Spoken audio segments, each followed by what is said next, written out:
Colbert is the one down on the field and making the catch, and that collision with Ryan Thomas. Injury timeout. Yeah, here we come, baby. Here we come. Here come the Jets, man. I want to kiss you. Thanks, Joe. Yeah! You want to run or you want to duck down? You want to duck, just go over there and get onto the bench and stay there. You play to win the game. My message for the fans, we're all frustrated with where we are right now.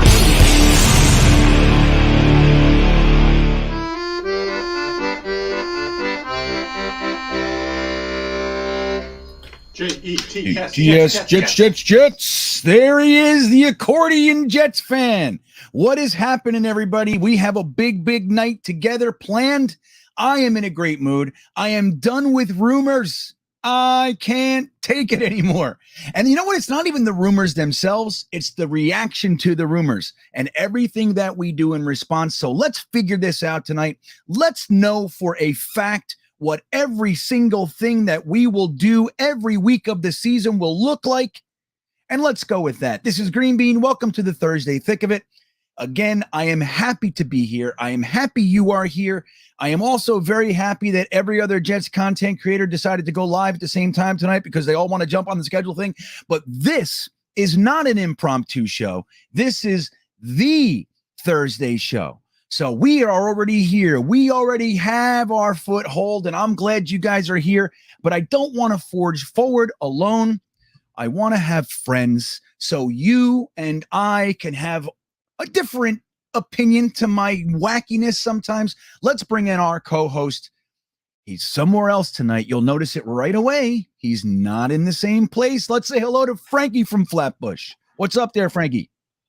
Once upon a midnight dreary, while I pondered, weak and weary, over many a quaint and curious volume of forgotten lore, while I nodded, nearly napping, suddenly there came a tapping, as of someone gently rapping at my chamber door. 'Tis some visitor, I muttered, tapping at my chamber door. Only this and nothing more. Only this time it was the Ravens knocking on the door of MetLife Stadium. And it was the Jets who said to these mavens, "You shall win, sirs, nevermore." I love you. That was good, Frankie. I like you. Look at who we had. Look at Frankie. I wonder how long. Frankie, did you put in a whole bunch of time on that? It just came, didn't it? No, I thought as soon as I heard about the Ravens, I said, well, we got to bring the Raven. I mean, that's what they're named after. So that's it. Why not? You know, now I've actually been, many of you know, my wife is from Baltimore. My wife is a Baltimore Ravens fan. I was married in Baltimore County. Got lots of intermingling history, which is nice because the Jets and Ravens don't have any storylines going on. So maybe it'll be me and my wife. We're going to argue about this. But I've actually gone. Edgar Allan Poe's house is right there in Baltimore. And I want to tell you, the neighborhood around where Edgar Allan Poe once resided is not necessarily beautiful any longer, Frankie. As a matter of fact, they have police officers stationed in front of it.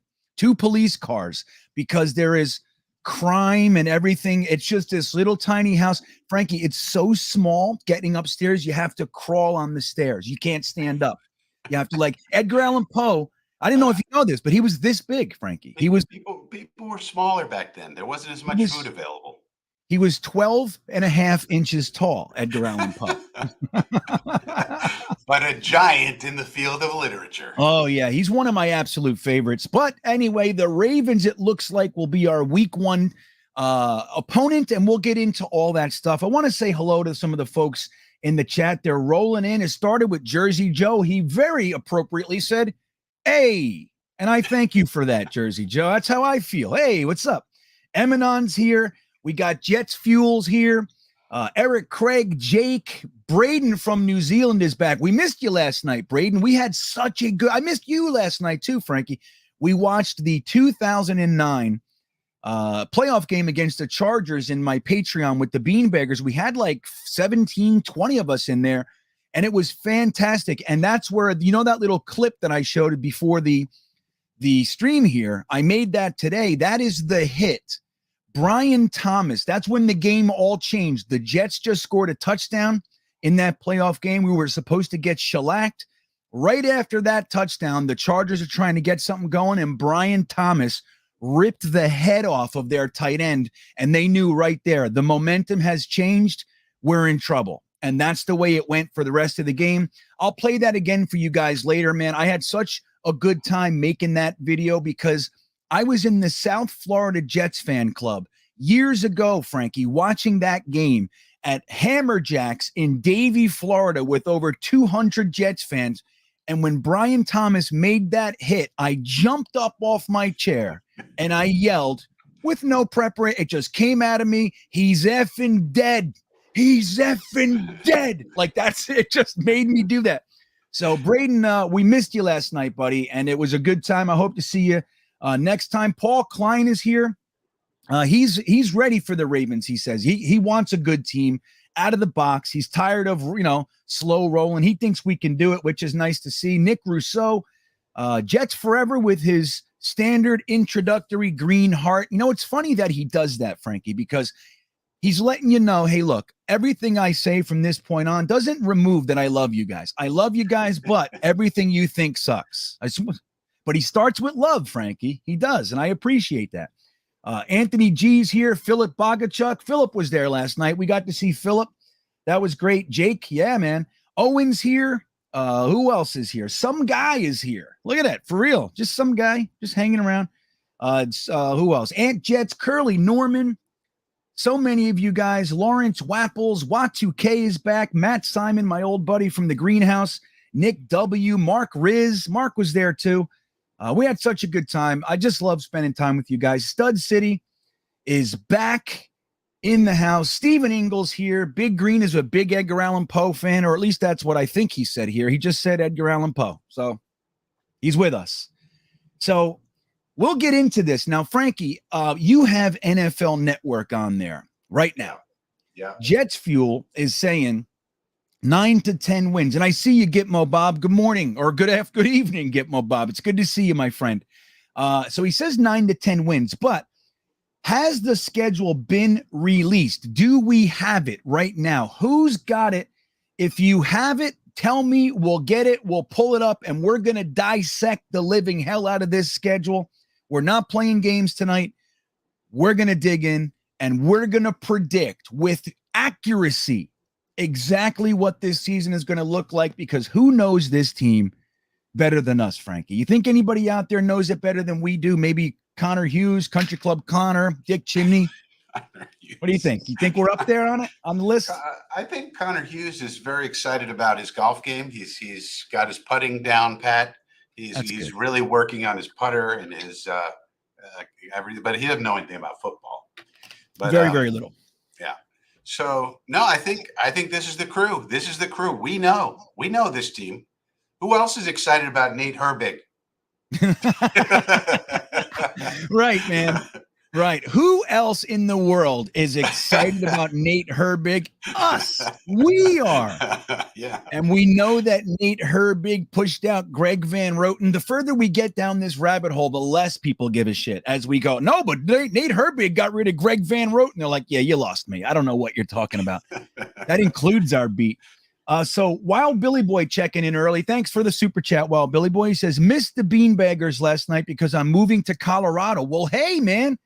If there's a reason to miss anything, it is moving, but moving to Colorado, Billy Boy, that is an enviable position to be in. I've had numerous friends move to Colorado in the last few years.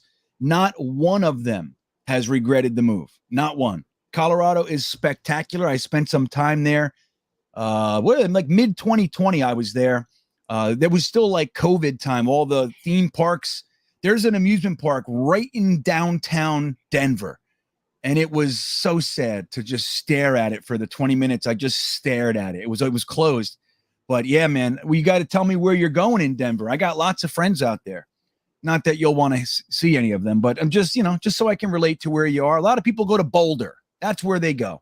But congratulations, man. That's a good reason to miss it. So Cali Jets fan says the schedule's out. Rockaway Archie said he just sent it. Where'd you send it, Rockaway? Or I'll call you Archie. How's that? Where'd you send it? You sent it email? Let's get it. All right, email. I'm going to get it and pull it up for you guys. Let's see what we did. I don't see Rockaway Archie there. Let's see if he's on this email. Nope. All right, where'd we send it? We got to see this. He says on Twitter. Oh, on Twitter. Okay. I mean, right now the NFL Network is scrolling the schedule on the bottom of the screen. So they're going to talk about everybody. You know what I mean? Yeah, there it is. They're just doing team by team. All right. Now, StreamYard's been giving me crap with this share screen shit. So let's see if we can do this now. Can you see it, Frankie?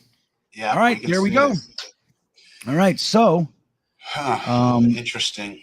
All right. So, guys, I want to just, before we dig into this, I want you guys to remember we are friends. Ooh. One good thing. Oh, sorry. Wait. Yeah.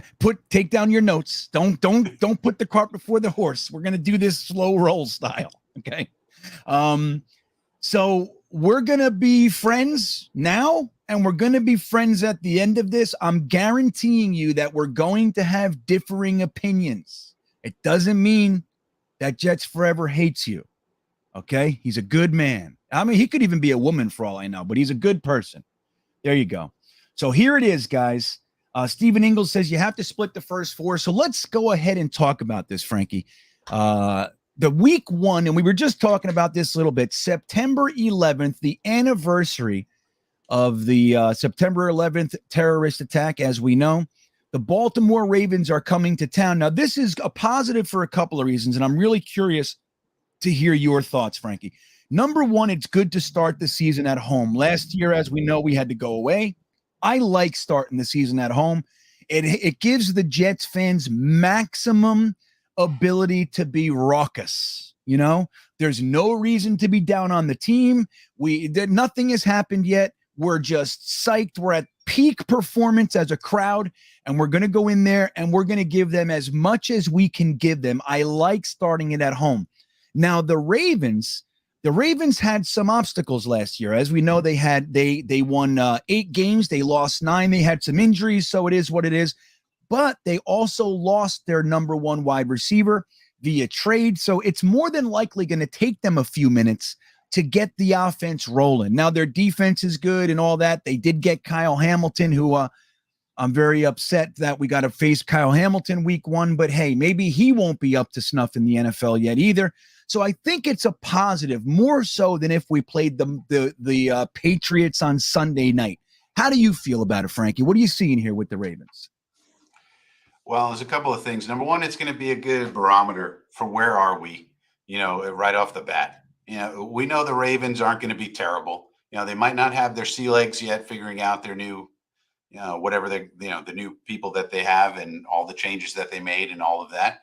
So that's interesting. But their defense is always good. They're going to be good on defense. So it's going to be a challenge for our offense. It'll be a good barometer to see where are we on offense. We think we've made all these improvements. All right, let's see it. Because if you can move the ball up and down the field against the Ravens, okay, you're doing something. It's not like you're doing it against Jacksonville or Detroit or something. Right. So so that I think it'll be a good barometer for where we are. If we're competitive, if we win, I think it's very encouraging. So the sort of the optimistic way to look at it would be if we win, that's really encouraging. But if we lose, as long as we're competitive and not getting blown out, that's not exactly terrible because the Ravens are the Ravens. Lamar Jackson is Lamar Jackson. And so as long as we're competitive and things are looking pretty good, but if we happen to lose that game, all is not lost. So that's the optimistic way to look at it. But if we were to win, I think that would be really encouraging. Yes. And the other thing I would say, just from a schematic point of view, it'll be interesting to me to see if we employ the same thing the Dolphins did to them last year, which confused them greatly. Which, if you remember that, they decided to deploy their cover 0. Oh, yeah. Yeah. And their 8-man fronts. And those 8-man fronts were confusing the heck out of Lamar at that time. And they were bringing defensive backs and safeties and all kind of crazy blitzes that really threw off the Ravens. So I wonder if we're going to do something like that too. So that'll be something to watch schematically as well. Yeah, I think that it's definitely a good point that if we come out and beat the Ravens week 1, no matter how it happens, it's a statement. Yeah. It's a statement game. So let's do this. Daniel Faust brings up a good point, and thank you for the super chat, Daniel. He says, get a poll, win or loss for each game. So I'm going to do just that. Now we're going to go over, I want to look at the whole schedule real quick, just kind of go over it in a glancing manner. And then we're going to go ahead and you guys are going to pick. We're going to make an official prediction right now. We'll do another one right before the season. We'll see how we feel. But we're going to make our official prediction tonight using the poll mechanism so I can see what you guys think. So the poll is up there. We have a poll, win or loss week 1. While you guys are voting in the poll, we're going to glancingly go over the rest of the schedule. So week 2, we beat the Ravens, and then we go to the Cleveland Browns. And Frankie and I were chatting a little bit about this. This could be a really good thing if, in fact, Deshaun Watson gets suspended for any length of time. More than likely it would be in there. And even if he doesn't get suspended, it could be good because he's a new team, hasn't played in a year. He's probably going to have a little bit of rust, and we might as well get him when he's rusty. So then we go week 3 and the Bengals come back. This is the Mike F. and White game. Maybe we should start Mike F. and White again, Frankie, and see where this goes. But Super Bowl champs coming to town week 3, man. Then we go to, so Frankie Fest is going to be week 4, everybody. Week 4. Well, we got to, now look, this is all of a sudden we got to get working on this, Frankie. I thought we would have to like mid-season. So the Steelers week 4, then our first divisional game is Miami week 5. Look at this. Home, away, home, away, home, away. So, all right, so far, this is a good way to start the season. In my opinion, it's nice and benign. There's no 3-game away stretch or anything. So then we get the Packers in Green Bay. Then we get the Broncos in Denver. That'll be Wild Billy Boy. You can go see the Jets out there in your new home state, buddy. The Pats and Bills back to back at home. That's going to be good. Then we have our bye week, week 10. What a difference. From last week, we had the bye. What was it? Week 4, right? Wasn't it week 4, week 5? We had the bye in the week where it was like, these are the teams who we know aren't going to the playoffs. Yep. So you can just have your bye in week 1. How about that? That's exactly what it was. That's it. You know what's funny, man? Last year, Saleh was interviewed about that. They said, how do you feel about the early bye? And he goes, well, they got to save the buys for the teams, the later buys for teams that are going to be playing in the postseason. So, it's like, what a level-headed approach we have here. Saleh says things like that. He says things like, hey, we don't have one player here that we've overpaid. There's an openness about this regime while being very tight-lipped that we haven't seen before, which is neat. So then we go and we have a bye week 10, which is perfect for me. Come out of the bye up in New England, Frankie. Wow, that's an interesting one. That'll be good. 2 weeks to prepare for New England. We did that last year and got our asses kicked. That didn't help. They put up the double nickel on us, I think, after the bye. That was real special. That was a tough one. So then we got the Bears at home. These are good home games, I think. The Ravens, the Dolphins, the Bengals, the Bears. Obviously, our division opponents. But then we have the Vikings up in Minnesota, the Bills up in Buffalo. This is early for a Bills game as far as our recent schedules have gone. The Detroit Lions at home, the Jaguars at home, and then we wrap it up with Seattle and Miami. Look at this. So we have 2 home game stretches and 3 away game stretch. Oh, that's interesting. We end the season with 2 away games. That's going to be wacky. So, all right, we're going to break through this in a second. I want to get to New York to Florida Jets fan. Hey, GreenBean and Frankie, as a former Brooklyn boy, love the content. Am I crazy? But I think I have a bromance with CJ Oz. CJ Oz? Who's that? CJ Uzama. And Uzama. Okay, gotcha. I don't think you're crazy. I mean, CJ Uzama is fantastic. What's not to like about CJ Uzama? He brings the energy, brings the juice. He's really into it. He's gonna get everybody all hyped up. And on top of that, he's a really good player. So what's not to like? Yeah, I agree. And if you listen to the interview, we'll talk about that a little bit tonight too. His interview was fantastic yesterday. And he said that, one thing that he said, I'm not sure if you were able to catch it, Frankie, but one thing that he said was that the young guys here have a work ethic that he has not seen in young guys in a long time. He said they have the work ethic of the vets that young guys look up to. Like our young Elijah Moore, Michael Carter, he brought up by name. And he said, like, these guys, you don't know, man. Like they're busting their asses in here. And that's really good to hear. Because again, don't forget, CJ Uzoma made the choice. The Bengals wanted him back. He made the choice to leave the Super Bowl Bengals with Joe Burrow, Jamar Chase, the whole crew, to play with Zach Wilson. So, and it's not like we overpaid him or anything. It was a very, just a very standard type of a contract. So he's an interesting player to keep an eye on. But yeah, I agree with Frankie, New York to Florida. I think if you're going to have a man crush on somebody on the offense, why not CJ Uzoma, man? I'm with it. He's gonna get us pumped up during the year. There's gonna be times in the year, like when they put out little video clips of him in the, in the runway, and he's pumping everybody up, and we're gonna all go crazy. We're all gonna fall in love with him. NY2 FLA Jets fan. So no, you're not crazy, and we're all gonna fall in love with this guy, I think. That's right. And look, if I'm being real square, he's kind of good looking fella, Frankie. So ain't nothing wrong with this. Hey, nothing wrong with that.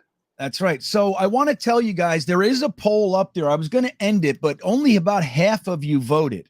So I want to give you guys the opportunity. We're going to make a prediction here. This is going to be our season prediction, our early season prediction made on the night of the schedule release. We're going to go ahead and use this moving forward. So we'll see how well we do. Let's see are we homers? Are we accurate? Are we ridiculous? Let's see where we are. This is a pretty good gauge. So let's get your votes in the poll. I just saw about 5 or 6 more go in there. The poll is in the chat. If you can't see it, hit refresh, and you should be able to see it. The only problem with hitting refresh is you get another commercial. YouTube will jam another commercial in there for you. So we want to avoid that if we can. But the poll is in there, and we'll see where it goes. Now, I want to just say this. Wat2K, would you mind keeping track of our win-loss tonight? Like, so everyone, when we do the polls, we'll see what we vote on. Will you mind keeping track? Because I'm going to forget. I'm going to have us, 12-9. Like, I don't know how it happens, but I can't count. It's just very, very, it's very real. I think everybody knows. Jets Forever wants to clarify it's Super Bowl runner-up. I didn't say Super Bowl win, Jets Forever. There's no need to clarify because what I said was accurate. The Super Bowl Bengals. That's it. Right, Frankie? Am I wrong here? Why is Jets Forever correcting me? I don't know, but I do know this about the Bengals. They had a rookie quarterback that they drafted, and then they won 4 games, and he had a knee injury. Sound familiar? And then the next year, they continued to draft and build around that young quarterback who came back from his injury. And then the next year, they won 10 games, and they went all the way to the Super Bowl. So I don't know. Sometimes the past is prologue. That's right. And I like that. I like that look. Hey, look, not everything is parallel, right? But there are indicators, that you can use certain examples to support certain ideas. If you're trying to draw conclusions, you can use, examples like this. Now, GVH checks. I'm sorry, Greg Van. Oh, that'd be GVR. Sorry. Okay. I was going for something. Morgan Moses versus Jermaine Johnson. Let's go. What do you think of that, Frankie? That's a good matchup. See, there's not much here for the Ravens Jets. We don't have Rex Ryan anymore. I mean, we do have Joe Douglas and those guys, but I think this is a good one. Morgan Moses was our starting right tackle last year. Now we get to stick our number 1 draft, well, not number 1, but our first round draft pick edge rusher on him. What do you think about that little matchup? Well, number 1, it's hard to not like Morgan Moses, of course. So it's not like we're going to be like, boo, Morgan Moses. Like, everybody loves Morgan Moses. He's an amazing guy. So unlike you, GreenBean, I think when a guy goes from our team and he goes to another team, I don't then automatically hate that guy. Like, I still like Jamison Crowder. Sorry. I know he's on the Bills, but it's hard for me to not like good guys who are on our team and did nothing wrong. And then they leave. And then, like Morgan Moses. And all Morgan Moses said was good stuff about us, GreenBean. You remember. He did say that, but And here's the thing. It's hard for me to hate on Morgan Moses or Jamison Crowder. Not me. Here's the thing. I understand, and everything you're saying is very, very logical, very organized. I appreciate your take. But a lot of people wait, like Jamison Crowder's a good example. Like a lot of people want to wait until he scores 2 touchdowns on us or something and then hate him. I'm gonna hate him now because that's just I don't know. I can't do that. But anyway, so and now is Morgan Moses going to start for them? I mean, he has a $5 million contract. Is he a starter or is he a backup? I mean, I haven't looked into the tackle situation of the Baltimore Ravens as of yet, but he didn't exactly get a ton of money from them. So I'm not sure if he's starting or if he's backup or what's going on with the Ravens. Yeah, that's an interesting. Yeah, that's interesting. That point. I do think he's signed to start. I mean, it's a $2 million upgrade from what he got here. So all right, but listen, I'm going to end the poll. So Y2K, this one looks like it's going down as a win. 74% of Jets fans in this stream seem to think that the Jets are going to beat the Ravens. James Thrice does not agree. He thinks we're going 0-5. And conversely, Jet Forever says 56-0 Jets. And Harry, who's checking in, says 17-0 Jets. So we got some disparaging, look, here he is. Harry says 17-0, and James Thrice says 0-5. So this is going to be, one of you is going to be wrong, probably both of you, but, that'll be. All right, so now let's move to game 2. Now we're going to Cleveland, guys. I'm going to put the poll in there. Frankie, why don't you tell us how you see the Cleveland game? What's the storyline here? Why should we get excited or scared, or what is it here? Well, they have an excellent team, that's for sure. So they are a formidable foe. Now they've been disappointing the last couple of years, but mostly because of Baker Mayfield. So it's all for them. It's all about the quarterback. They have a great offensive line. They have a great running game. Nick Chubb and the other one whose name I forget. So they got a good running game, excellent line. They got rid of J.C. Treader at center, so that may be something to watch. I forget who they replaced him with. And then they have a solid defense led by Myles Garrett, of course, and Denzel Ward, their great cornerback that they just signed for $1 gazillion. So their defense is tough. The offensive line is tough. They have and they have a great running game now. So the only question with them right now is going to be the quarterback situation. What the heck's going on? We don't know if Watson's going to be suspended. We don't know that Marshall. He might be suspended. He might not be suspended. At this point, I don't think we know that. Right. But now, so if he's suspended, then they have Jacoby Brissett, I believe, as the backup, and he's not that good, but he's sort of an okay-ish backup. So that would be very different from Deshaun, who's elite.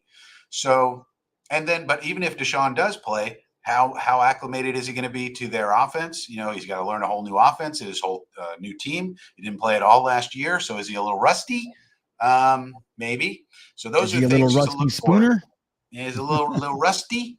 He might be rusty, and so those are the things to watch. But they're a formidable team, no doubt about it. Offensive line, defensive line, defense. That's going to be a tough one. Yeah. And I think, look, a lot of us are assuming Watson's going to be suspended, but he didn't get any charges. And, right on the heels of that, he got a fully guaranteed $230 million contract. So it looks like Cleveland has a pretty good idea. They're feeling confident that he's actually going to play for them because they're paying him nonetheless, either way. Now, there was that guy in, what was it, for the Dodgers, maybe, in baseball? He's a very similar scenario in Major League Baseball. He just got suspended for 2 years. Really? So maybe, that could be something. Imagine that. Imagine Deshaun Watson. They give him $230 million and a whole bunch of draft picks, and he doesn't play for 2 years. Like his whole prime is gone. Can you imagine that? Well, I don't think we'll see that. It'd be hard to imagine the absence of. I mean, there's not. He was, the civil charges were dismissed, so there's not. He didn't do anything wrong as far as, the criminal cases were dismissed. So, and then now he has the civil cases, but I heard those were suspended until next year or something after the year. So those cases won't be heard. So in the absence of anything, I mean, it would seem that the NFL might be on solid ground to suspend him a game or 2 or 3 or something, but I would doubt it's going to be something significant. Yeah, I don't know. I mean, it's a big unknown. Who knows? right. And if there's any suspension, the good news is we're going to slide in there during it. I mean, it's very unlikely he'll get a 1-game suspension. If it's 2, if it's 4, if it's 6, if it's 8, we're in there. So that's good. Now, Nathan Colgrove seems to, he's feeling confident because guess what? He's going to be at the game. Good for you, Nathan. We're going to have you as our on-field reporter. You can check in and what's that? Wait a minute.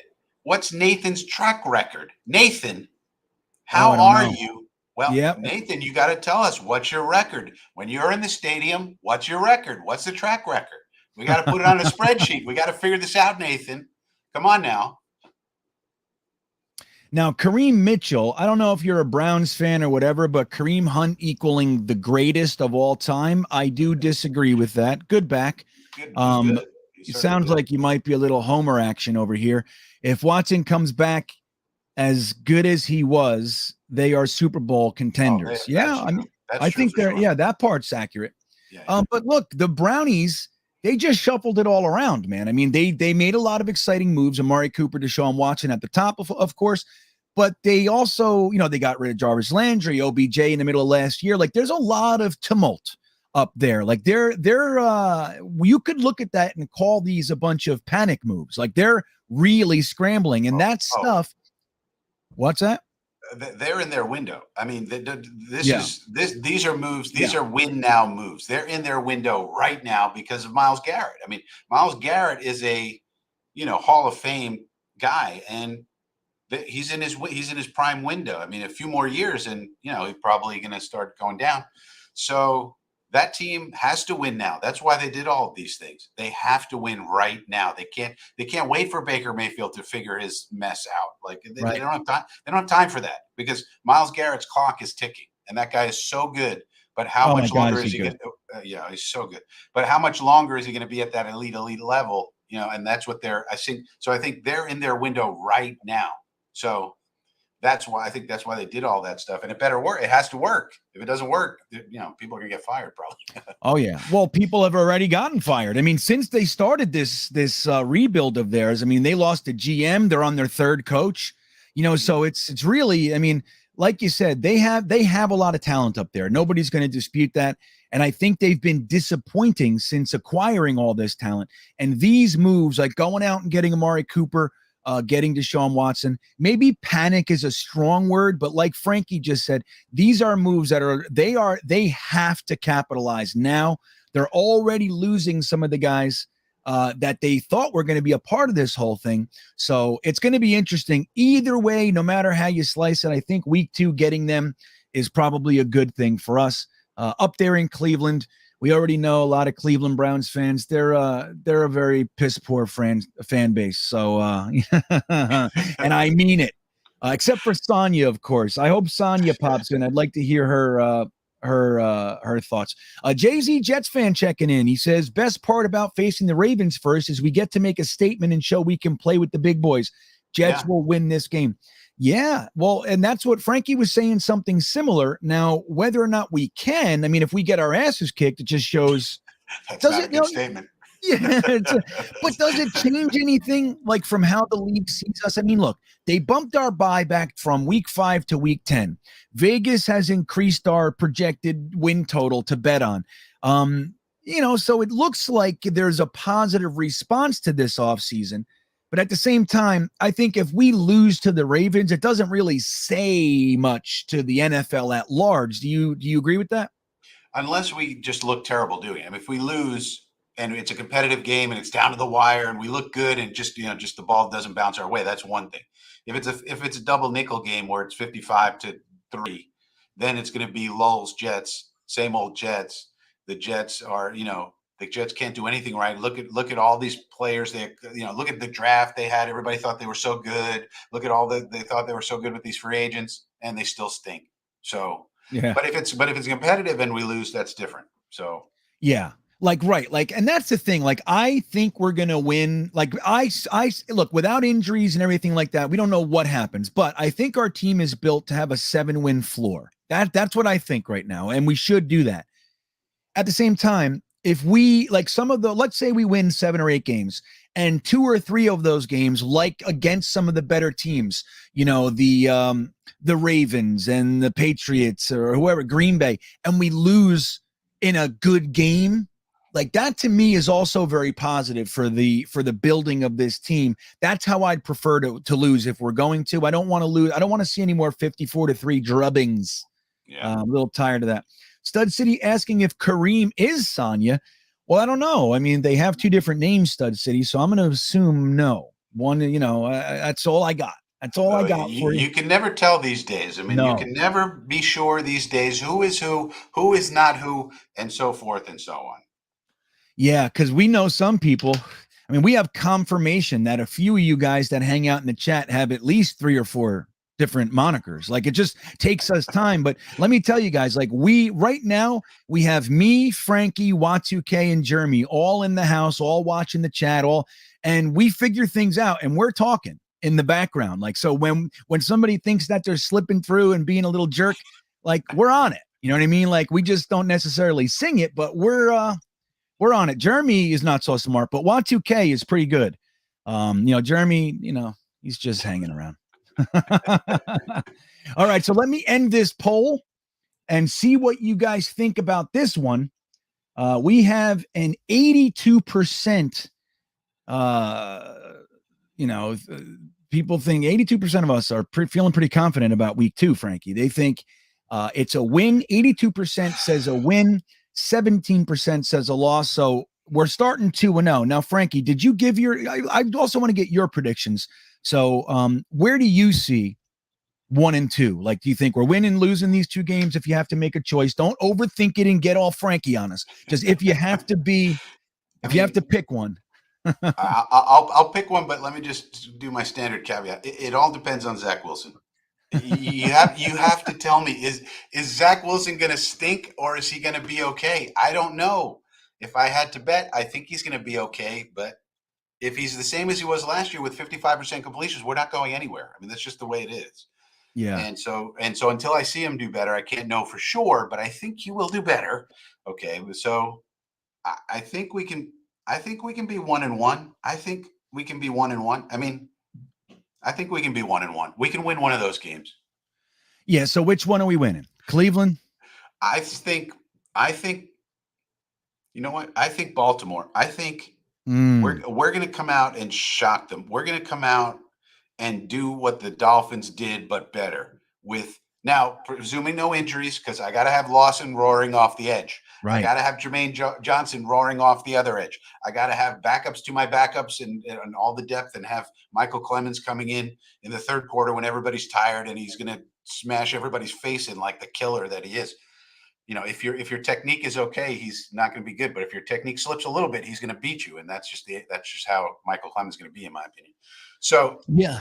And then I think we can out-Dolphin the Dolphins in week 1 and do what they did, but a little better Ravens? with the Ravens. Out-Dolphin the Dolphins. Do what the Dolphins did to the Ravens last year, but do it better. Okay, I'm with you. You got me. Took me a second. Yeah. So all right. So Frankie's got Ravens. Hey, Y2K, if you wouldn't mind, let's do Frankie and me as well. Like, so we'll do the chat, and I want to give my predictions as well. So I'm 2-0 right now as well. I think we have a real shot to beat these 2 teams, and it's nice. I mean, what an interesting thing. We're coming out of the gate playing the entire AFC North. Yeah, consecutively. Why not? That's the kind of thing where they're like, all right, well, we have all these games left. Like they did the interesting ones, and like, all right, just who cares? Just do this. So Frankie has 1-0, and then week 2, 1-1. I am 2-0. So, all right, let's get to week 3, the Bengals. Now, guys, we beat the Bengals. I don't want to use the word soundly, but excitingly. We kicked their ass last year. Now, that said, we probably were a trap game for them. Let's be real. Okay, let's just call it what it is. They were probably looking past us a little bit, especially with the backup quarterback nobody's ever heard of, Mike White. And we came out and we had an historic game. Mike White's jersey ended up in the Hall of Fame that week. So, a lot of things bounced the right way. That said, we still beat them, and we've improved our team. So what does this group of individuals think Can we actually pull it off again? Or will the Bengals know this time and look past this team and they're going to come out and beat the living hell out of us? What do we think? We do have Carl Lawson and Uzoma. So, hey, maybe they'll be motivated, extra motivated. Maybe Uzoma has 2 touchdowns and Carl Lawson has 3 sacks. Who knows, right, Frankie? This stuff can happen. So, all right, the poll is up, guys, and we'll talk about it a little bit. I want to get to the super chat. Jake checking in. Thank you, Jake. He says, Ravens are as hard a team as possible we could start with. I just like our chances with the energy around this team opening at home. Like Frankie said, be competitive at minimum. And that's a good point. I mean, like I shared with you guys the last couple of days, we were talking about the rumors, which I will just remind all of you, look at all the energy we put into the Patriots on Sunday Night Football. It was fake. That was what we call fake. That was not the truth. They just put it out there anyway, and people got all upset and argued with each other and everything.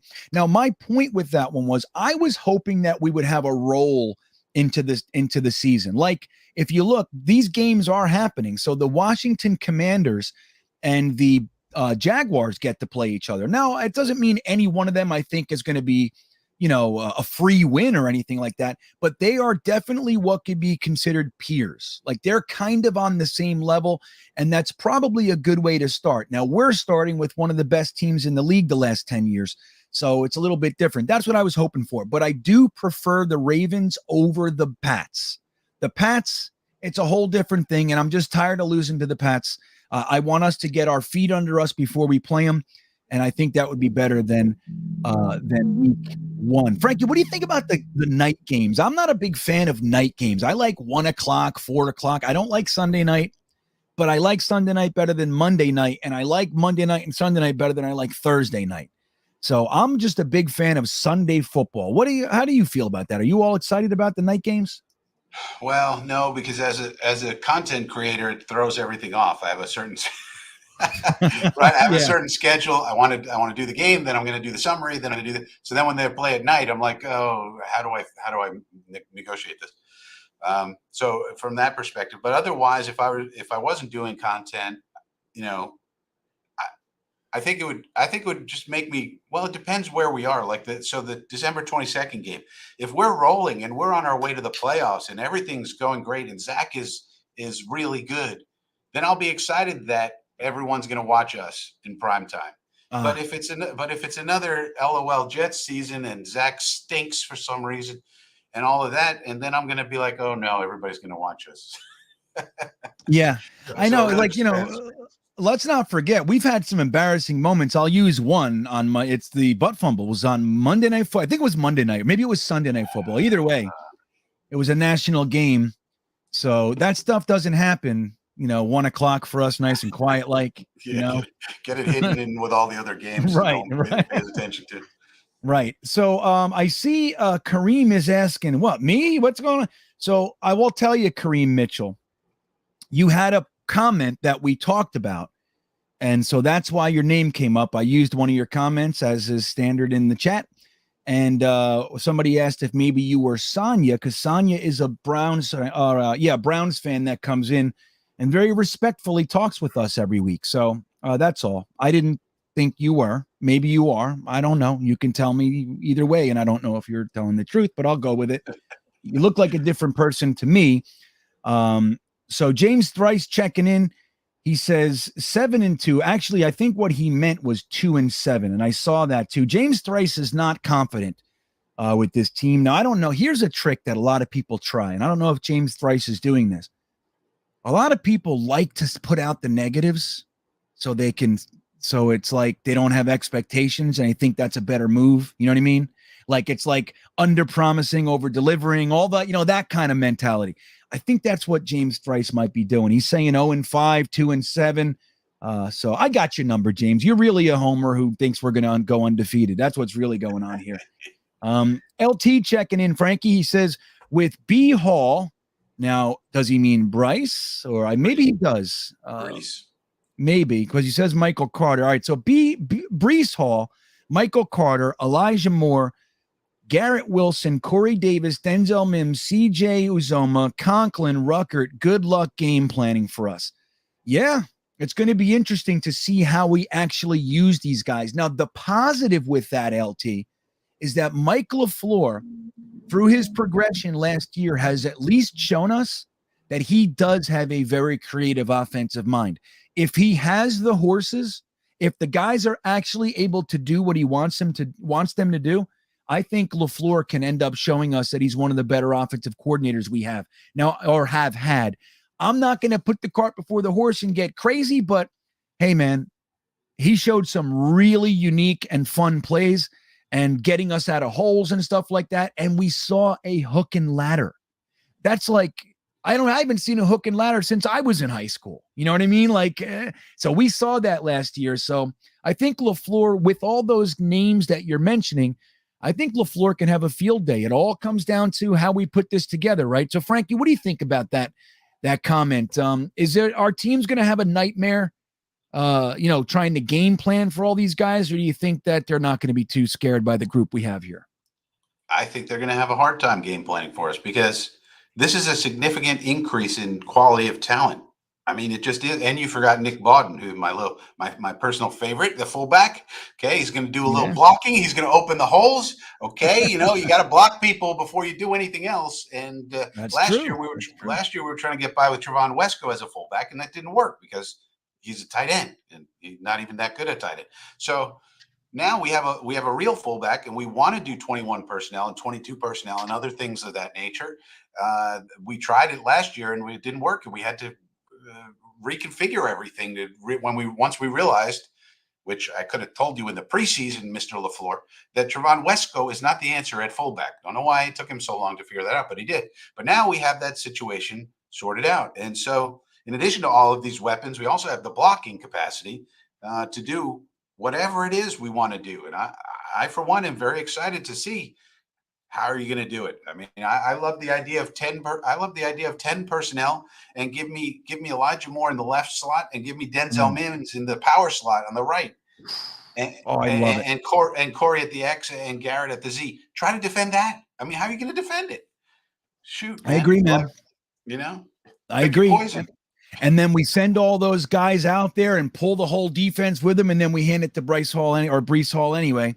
And he cuts you up because Laken Tomlinson and Becton just rolled your defensive line, and there's nobody there to stop him for the first 15 yards. And then he jukes your pants off, and that's the way it's going to go all year. So, Frankie, tell me, especially if you're a nickel or dime, where he's going to truck those dudes. What are you going to do? Bring in cornerbacks? He's going to truck them. Get out of here with cornerbacks. That's the thing. We have you know what? CJ Uzoma actually said in his interview, so we can run 3 and 4 tight end sets. He actually said that. He said that. He said 3 or 4 tight end. Dude. I mean, we could, because the tight ends we have now can act as wide receivers if we need them to. CJ Uzomah is a 6'6" pass catching monster who caught 78% of the balls thrown his way last year. 78%. That's unheard of for a tight end. So you could call him a tight end all you want. If you line him up outside and he's 6'6" and fast and catching the ball, does it really matter what you call him? Right. I'm with you there, buddy. I have a certain level of love for the tight ends for that exact reason. When you have tight ends that can block and can catch, it changes everything. If you have 2 of those guys and 3 of those guys, what's possible is an offense that we've never seen before. And Uzoma said, this tight end room is sick. He said, the guys we have in this room, this is a good tight end room. Now he just got here, and we take it with a grain of salt. But I actually agree with him. It's nice to hear him confirm my thoughts. So I'm going to close the poll for week 3. It looks like, Frankie, we're going to get our first loss of the season here. What do you think? If you had to make a decision here, we winning or losing week 3? Well, I think we're winning, and here's why. Number one, Super Bowl hangover. They're probably riding a little high on their on the Super Bowl win, and it might take them a second to get their sea legs in this season. Number 2, their offensive line, while improved on paper, still has to gel and all that kind of thing. So I think we win. I'm going to give us a win against the Bengals. There you go. I am going to say loss, Y2K. So Frankie's got a win. for week 3. I got a loss, and the crowd in the chat says loss. So currently we are 2-1. We're heading into week 4. We're heading into Pittsburgh. There's a whole bunch of drunk Jets fans calling themselves Frankie Fest in the parking lot. They're eating hot dogs and they're cursing at each other. And we got to play the Steelers. So I'm going to go ahead and put this into the poll. Now, what do we think about the Steelers? The Steelers are not necessarily the Steelers right now. Now, they do have Najee Harris. They have Freiermuth. They're not without their weapons, but they're definitely not the Ben Roethlisberger Steelers. We either have Trubisky or Kenny Pickett. Either one, it's not Ben Roethlisberger. So what do you think about this one, Frankie? How's this one going to look? Boy, it's really hard to say because you don't know what they're doing at quarterback. Is it going to be Pickettsburg or is it going to be Mitch Trubisky? Well, we don't know. And because we don't know, it's hard to know what the heck the Steelers are. Their defense is going to be solid as always. They got TJ Watt and all that. So I don't know. I don't know what they are until I know what their quarterback is. They've had Ben Roethlisberger for 18 years. Right. So either way, though, well, Frankie, this is the thing. We're trying to make a decision here. I would say we lose a close. I would say we lose a close one on the road because their defense is still their defense. I'll say we lose a close one. Yeah. Okay. So Frankie says loss. I'm going to think for a second, but I will remind the chat that the poll is in there. So we have the Steelers. We are away at the Steelers. Like Frankie said, is very accurate. We don't know if it's going to be Pickett or it's going to be Trubisky. There is a very realistic possibility that they don't necessarily think Pickett is ready yet, and Trubisky is already an NFL quarterback. As you know, all of his hurdles and obstacles aside, he still played in the NFL for a few years. And there was a time when he had a very, very strong chance to become a good quarterback in this NFL early on. So they might end up choosing to start with him. So we really don't know.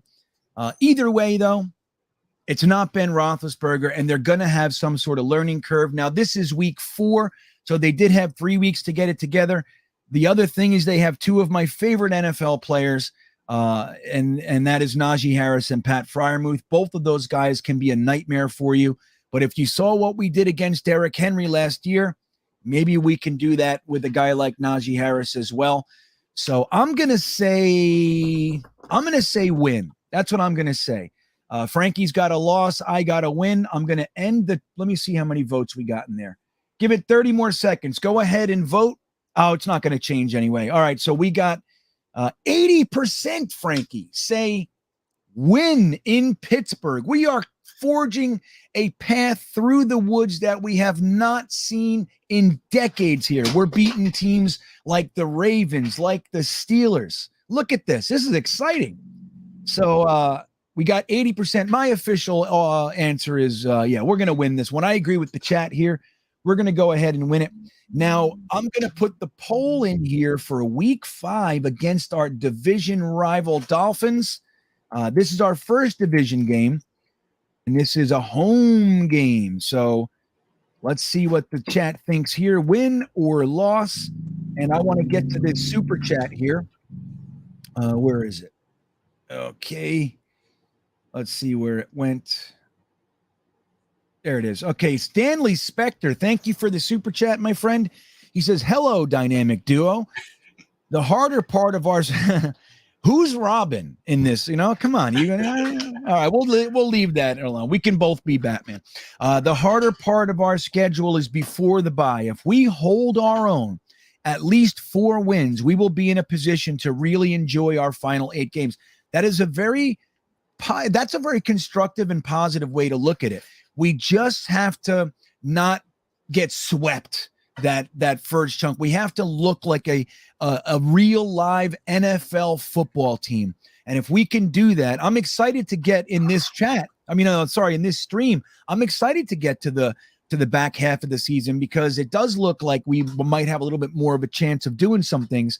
So it's exciting. What do you think, Frank? You think the back end, if we're able to win 4 games up top, you think we can possibly go on a run here in the second half of the season? Yeah, this makes sense. You look at the back half of the schedule, the Bears, the Lions, the Jaguars, the Seahawks. And although, they didn't do us any favors with Seattle and Miami back to back. So we got to go all the way to the Northwest, and then we got to go all the way to Miami. So that's not so good.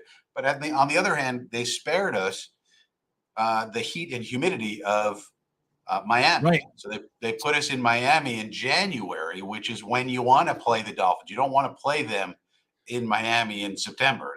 That's 100%. I'm with you that's there. Interesting. So that makes it a much more winnable game. So even though we'll be traveling a lot between Seattle and Miami, that's a big jump. But still, you got the Bears, you got the Jaguars, you got the Lions. We don't know what the Vikings are going to be really under Kevin O'Connell, although they have a talented team, of course. So yeah, I would agree with Stanley. It's very interesting back half. If we can win 4 or maybe even 5 games before the bye, yeah, it'll be setting us up nicely. Oh, that'll be so exciting. I mean, when it really boils down, if we can have some, some football in November and December that actually means something, that would be enough for me this year. I'm telling you, I would be excited about that. But thank you, Stanley. I think that's a very, very good comment. Jake checking in. He says, I hate that people hating on Becton at this point. Guys are doing everything right. It's like they want him to fail. Let him blast holes wide open for us.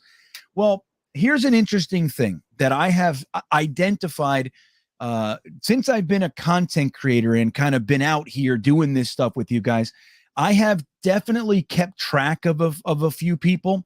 And, because I'm curious to see, like, when they think the Jets should have done one thing and they do something else, where are their allegiances? Are they more about, hey, I don't care as long as the team looks good, or do they want to be right? And I got my tabs. I'll never use it and make them look bad or anything.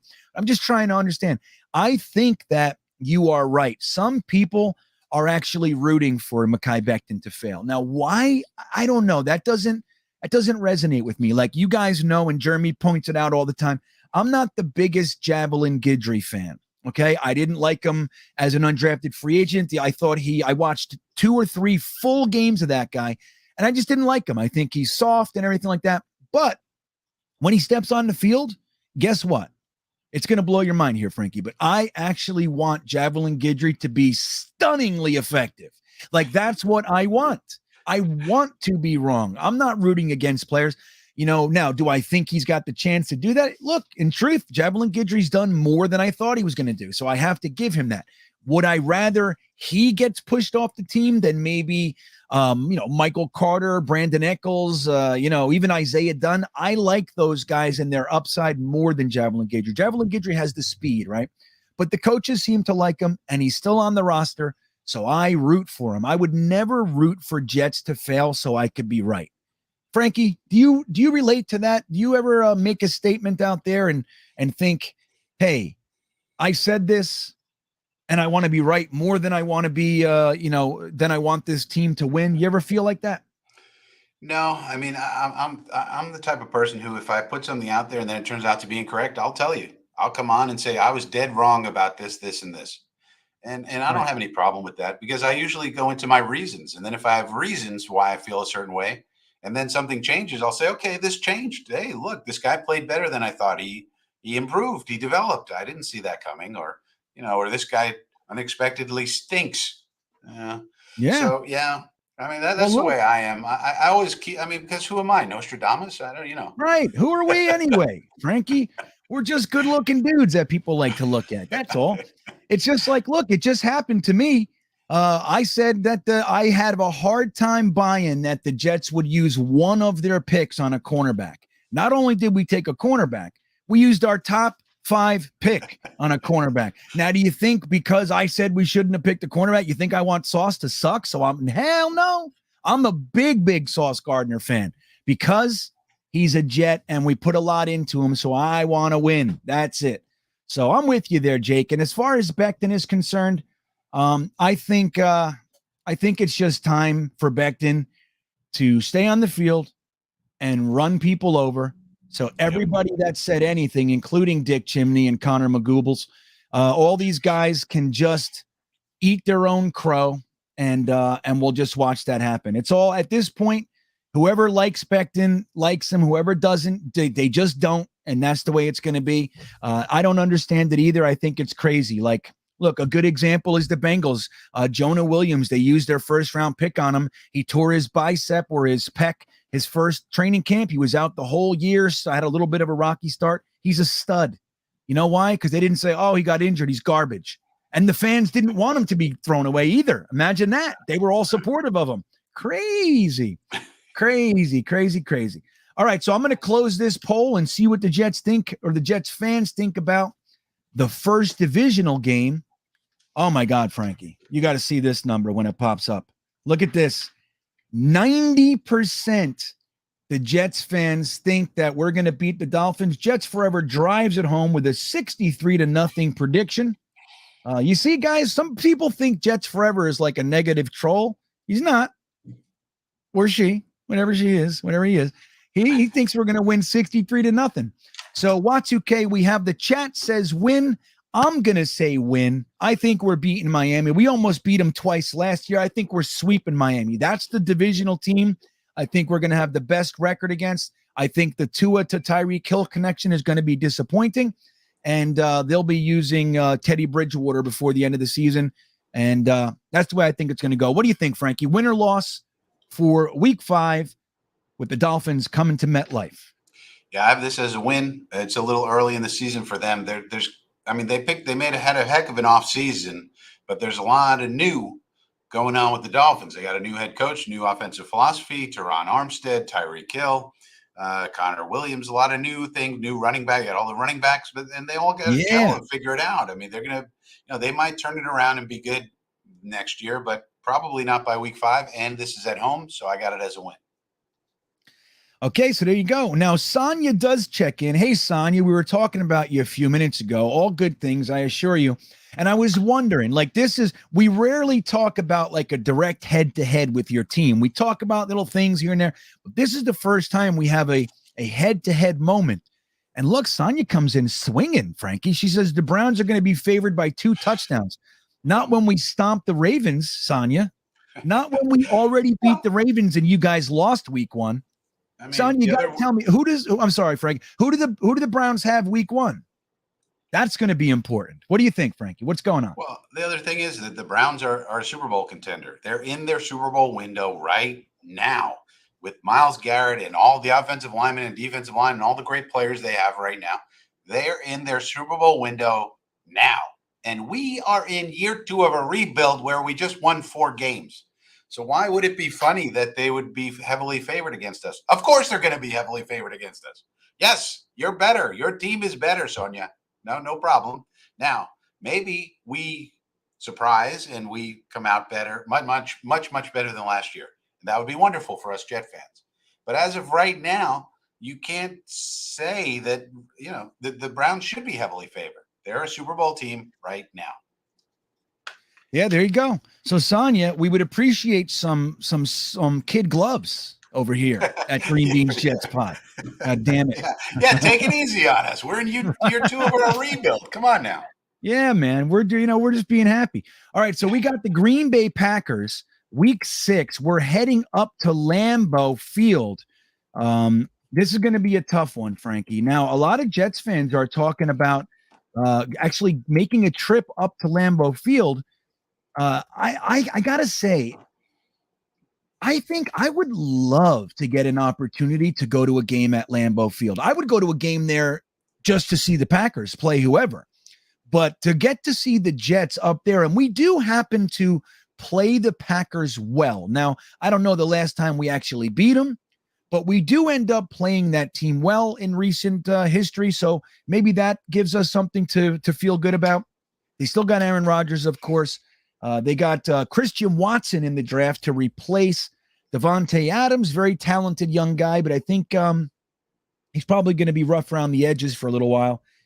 So I don't know how much impact he'll have. But again, they still got Aaron Rodgers. So what do you think, Frankie? The poll is in there, chat, for the Packers. Let me know what you think. But what do you think, Frankie? You think we have a snowball's chance in hell going into Lambeau Field week 6 and beating the Packers? No. No. No. See? They lost Devontae Adams, but they picked up Christian Watson. They also picked up Romeo Dubs. You want some dubs? You pick Romeo Dubs. They also have Amari Rogers as well, and they also picked up Sammy Watkins. So they basically have a bunch of guys who could, try to, somewhat approximate Devontae Adams' production. But they're also very solid on the defense. They also went defense, if we recall, with their initial picks, their first-round picks. So they're going to be a tough defense. And then you have Aaron Rodgers, and you have the running game. They also have a really solid running game with Aaron Jones and the other guy who's the big brick house, the bruiser type. I forget his name. Yeah, I forget his name too. Hold on a second. But they got a great 1-2 punch in the running game. They got Aaron Rodgers. Their offensive line should be back with their left guard back in tow again. So they're going to be tough. I mean, I don't, just because they lost Devontae Adams doesn't mean that they're going to fold and be terrible. They're still the Green Bay Packers. They still have Aaron Rodgers. So I think that's going to be a tough one for us on the road. Yeah, I think so too. It's going to be tough. Now, Stud City put in a comment that is positive. I mean, and we can look at it this way. This is actually a good time of year to go to Lambeau Field. You're not going to be up there in December where the Packers have such an advantage over everybody else. I mean, they're used to, Aaron Rodgers is used to that place. He's used to playing in that. It's very similar, but even more potent than playing Miami, in the summer. I mean, Miami in the summer is brutal, man. I used to go to those games, and whenever we played in Miami at the end of the year, we think we did one New Year's Day. I was there. We tend to do much better. That was the Geno Smith perfect quarterback rating day. Rex Ryan's last game as a Jet. I was there for that one. So playing the Dolphins in December, January, that's great. In the same way as playing the Packers in October is a little bit beneficial as well. So let's see what the chat thinks here. Let me see. Yeah, this is you know what? I think, Frankie, I'm almost getting the vibe from the chat tonight that we're kind of almost teetering on realistic here. This is last year it was a whole different thing. So I'm going to end the poll. The chat speaks and they predict, 70% of you predict that we are going to lose against the Packers. At 69% was the final number. 30% say win. I'm going to say loss as well. I think we're going to lose in Lambeau Field. Frankie said loss as well, Wa2K. So let's get the next poll up there. This is the Broncos. Now, the Broncos are really interesting for obvious reasons. They went and got Russell Wilson, man. What do you think of that, Frankie? Do we have a chance? They beat the hell out of us last year, too. So they have a team that probably, if they get their legs under them, they have the chance to run all over us. What do you think? Well, they're an interesting team. They're in a tough division, and they're in their window now. You have to say they're opening their window now because of Russell Wilson's age. And is his, it'll be interesting to see if his play, which sort of declined last year, was because of his finger injury. Was it because he's getting a little bit older? He's maybe lost half a step.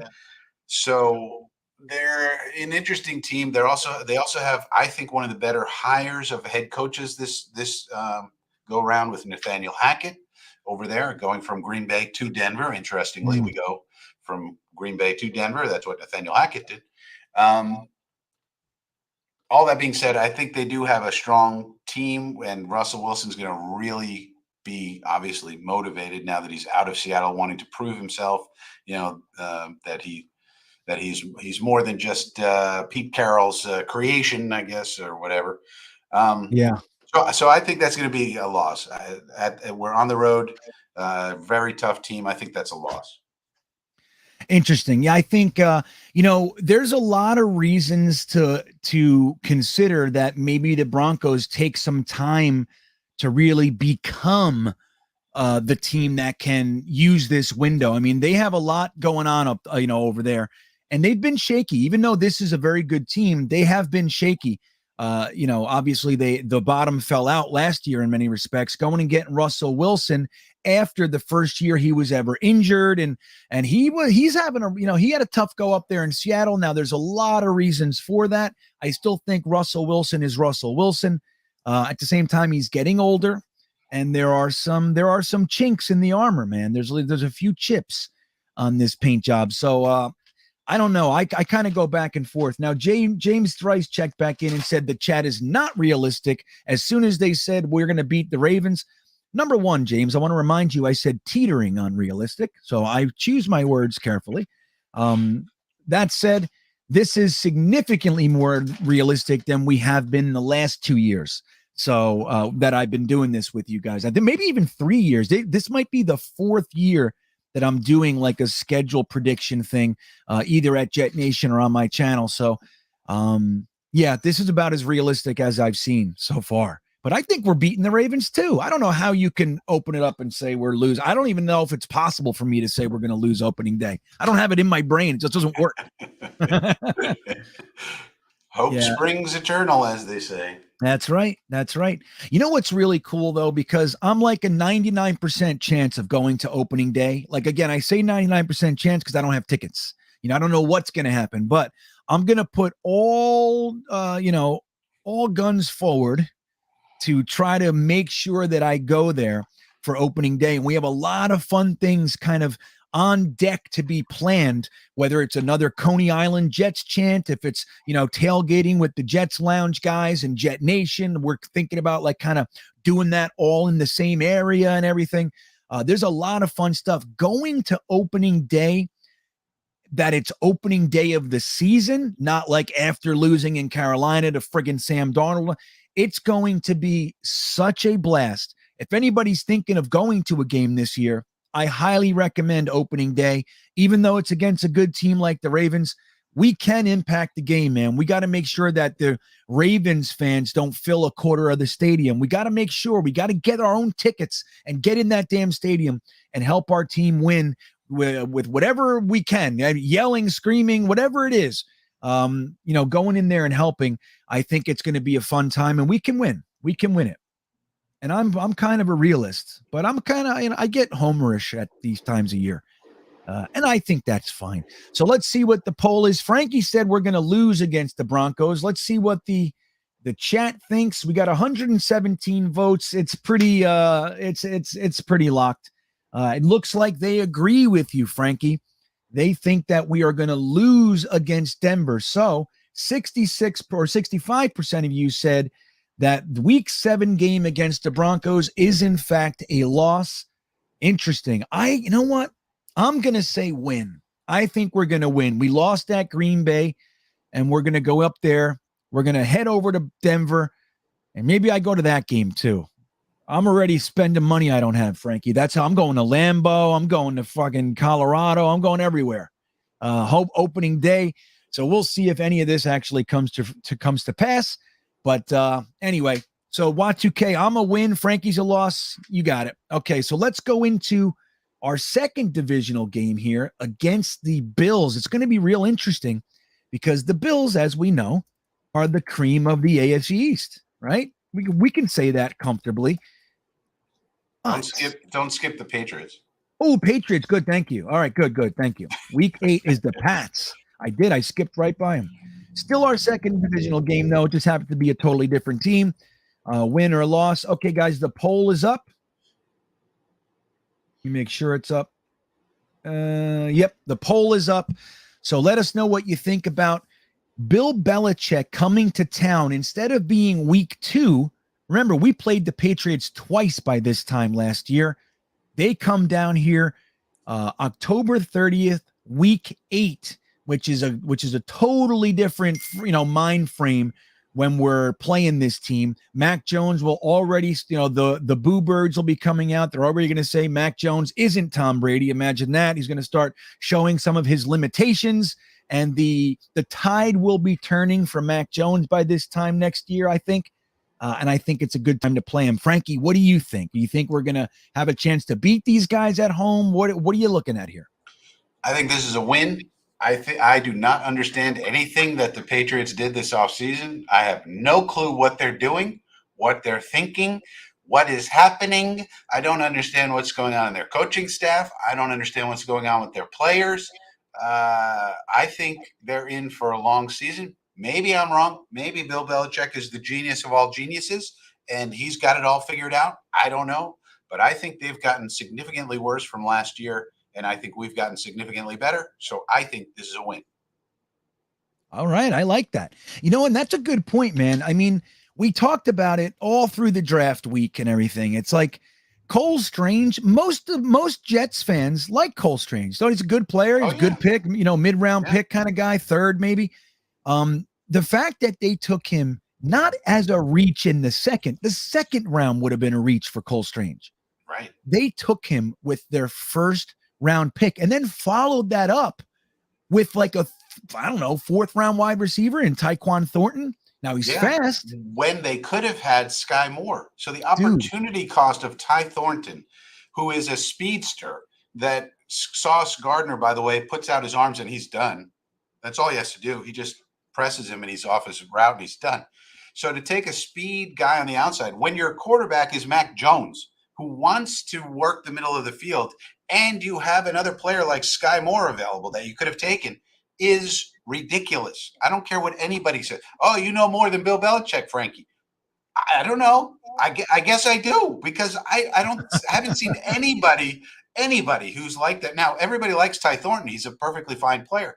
But in the opportunity cost of, you could have had Sky Moore, which is a much better fit for your team and your quarterback. You don't have Russell Wilson. You don't have Matthew Stafford. You don't have these bombers. You have Mac Jones, who wants to work the middle of the field. And you could have had Sky Moore, and you went for Ty Thornton. I don't know. Really? I mean, Ty Thornton's game is his speed. Yeah. And Mac Jones's weakness is his deep ball. Right. So it's right. It just doesn't make sense. Now, hey, maybe we look back and go, wow, was Belichick ahead of the curve? He was brilliant. I mean, who knows? But from face value right now, it looks like these are mistakes. Now, even if these players end up being good, they could have been had much later. And that's the way, the value system in the draft and balancing it and really working the draft positively.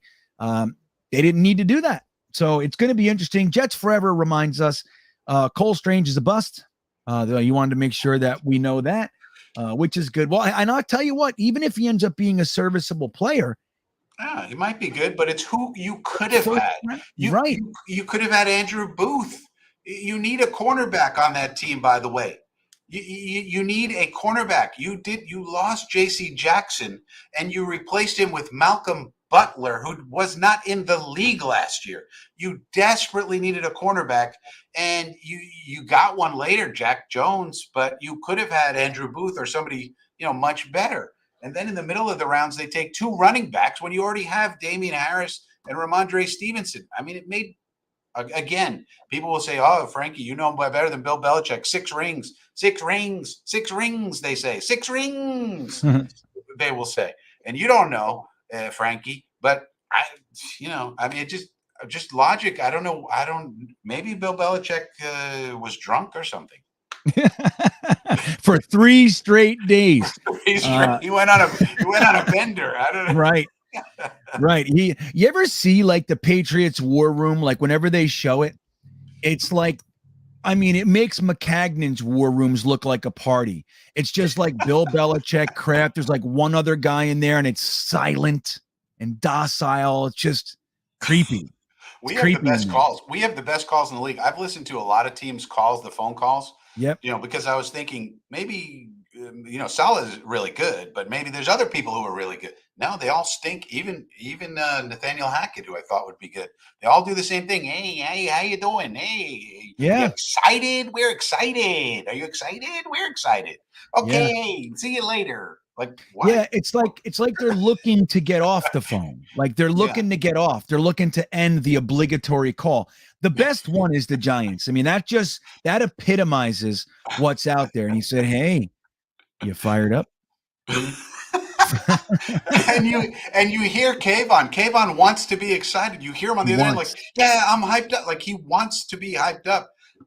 He must have been so disappointed. Although I think he's going to be a really good player for them. Yeah, that actually still freaks me out. I mean, look, if Jermaine Johnson ends up being the equivalent or anything near it, then we did a good job. As long as Sauce is good, I think Sauce is. I mean, he's got a good chance to be a good player, right? Like really, he really does.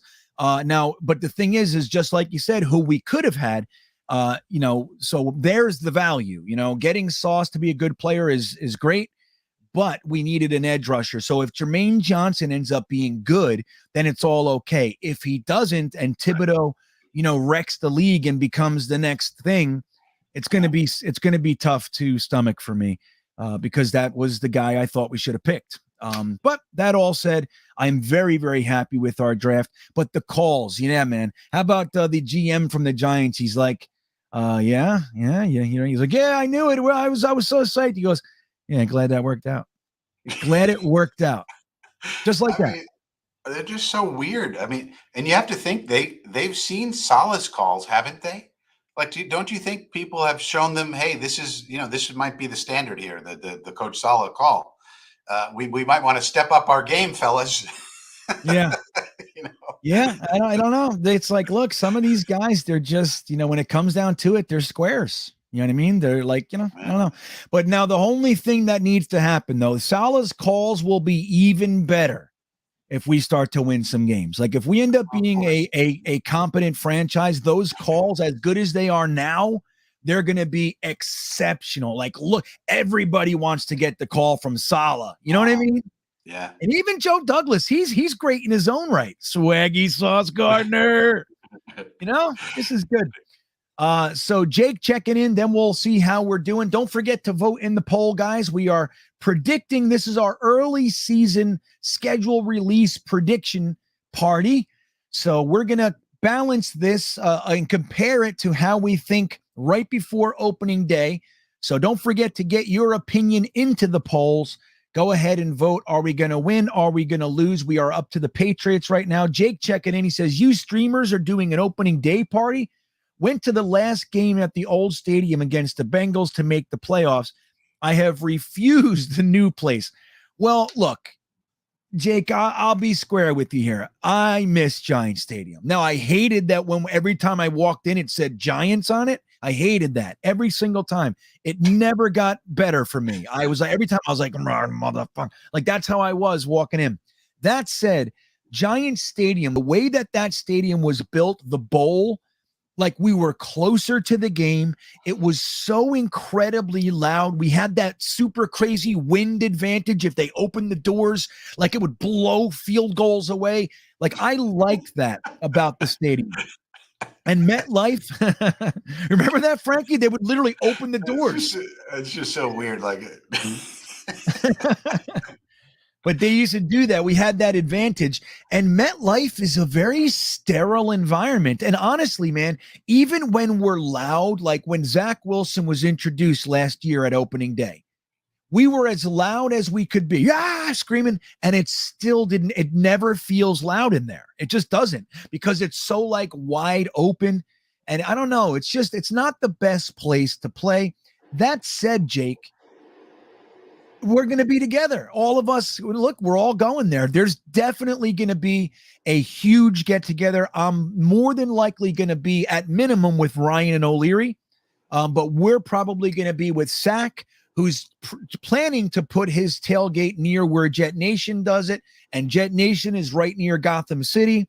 So, and then Tyson and Primetime from Let's Talk Jets, they're not too far away, and they're kind of right next to Fireman Ed. So we can do this right. And we can just intermingle with hundreds of us, and it's going to be a good time, man. So I would recommend this being the year that you put that notion that you're boycotting the new stadium off to the side. Like, this is the year, Jake. If you're going to do it this year. And if you're going to pick a game, opening day's the game, because I'm in Virginia. I can't get up there for every game, but I'm definitely 99% going to opening day. So let's see how we are with this poll. This is week 8 against the Pats. Frankie has already made his voice heard. He says win. The chat agrees with you. 90% say that the Jets are going to wipe the floor with the Pats at home. That's going to be a fun one if that happens, man. You guys remember week 2, the first time Mark Sanchez played the Pats? It was week 2. Beautifully sunny day. That stadium was so friggin' loud It was unbelievable, man. Like that was such a great game. We won. We beat the Pats, and the crowd was. I mean, the place was packed to the gills, and it was so loud. So let's try to replicate that this time. So Y2K, I'm gonna say win too. I know I know I'm saying win a lot here, but I really do think we're gonna beat them. That's the thing. I really do, Frankie. I think we're gonna beat the Pats at home, and if we do sweep with them, split with them, I do think that the home game is the one that we're gonna do it at. So okay, now let's get the poll in there for the Bills, and we'll start planning for that one. Now this is week 9 versus the Bills, and we are home again. We get 2 consecutive home games. This is this is the first of 2 times that happens during this season. We have 2 game home stretches, so that'll be fun. But yeah, so we got the Bills. Now let me just, before you answer, Frankie, the poll is up there. I want to get to Iowan's super chat. He says the Mac hype is as fake as spray painted flowers. Yeah, you know what? I can show you guys. Hold on a second. I still have them in here.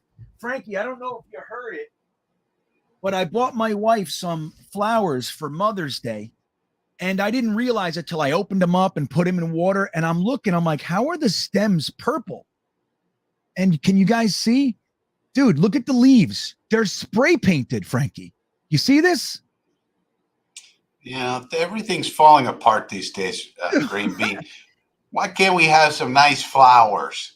Dude, why in the world will we need to spray paint a flower?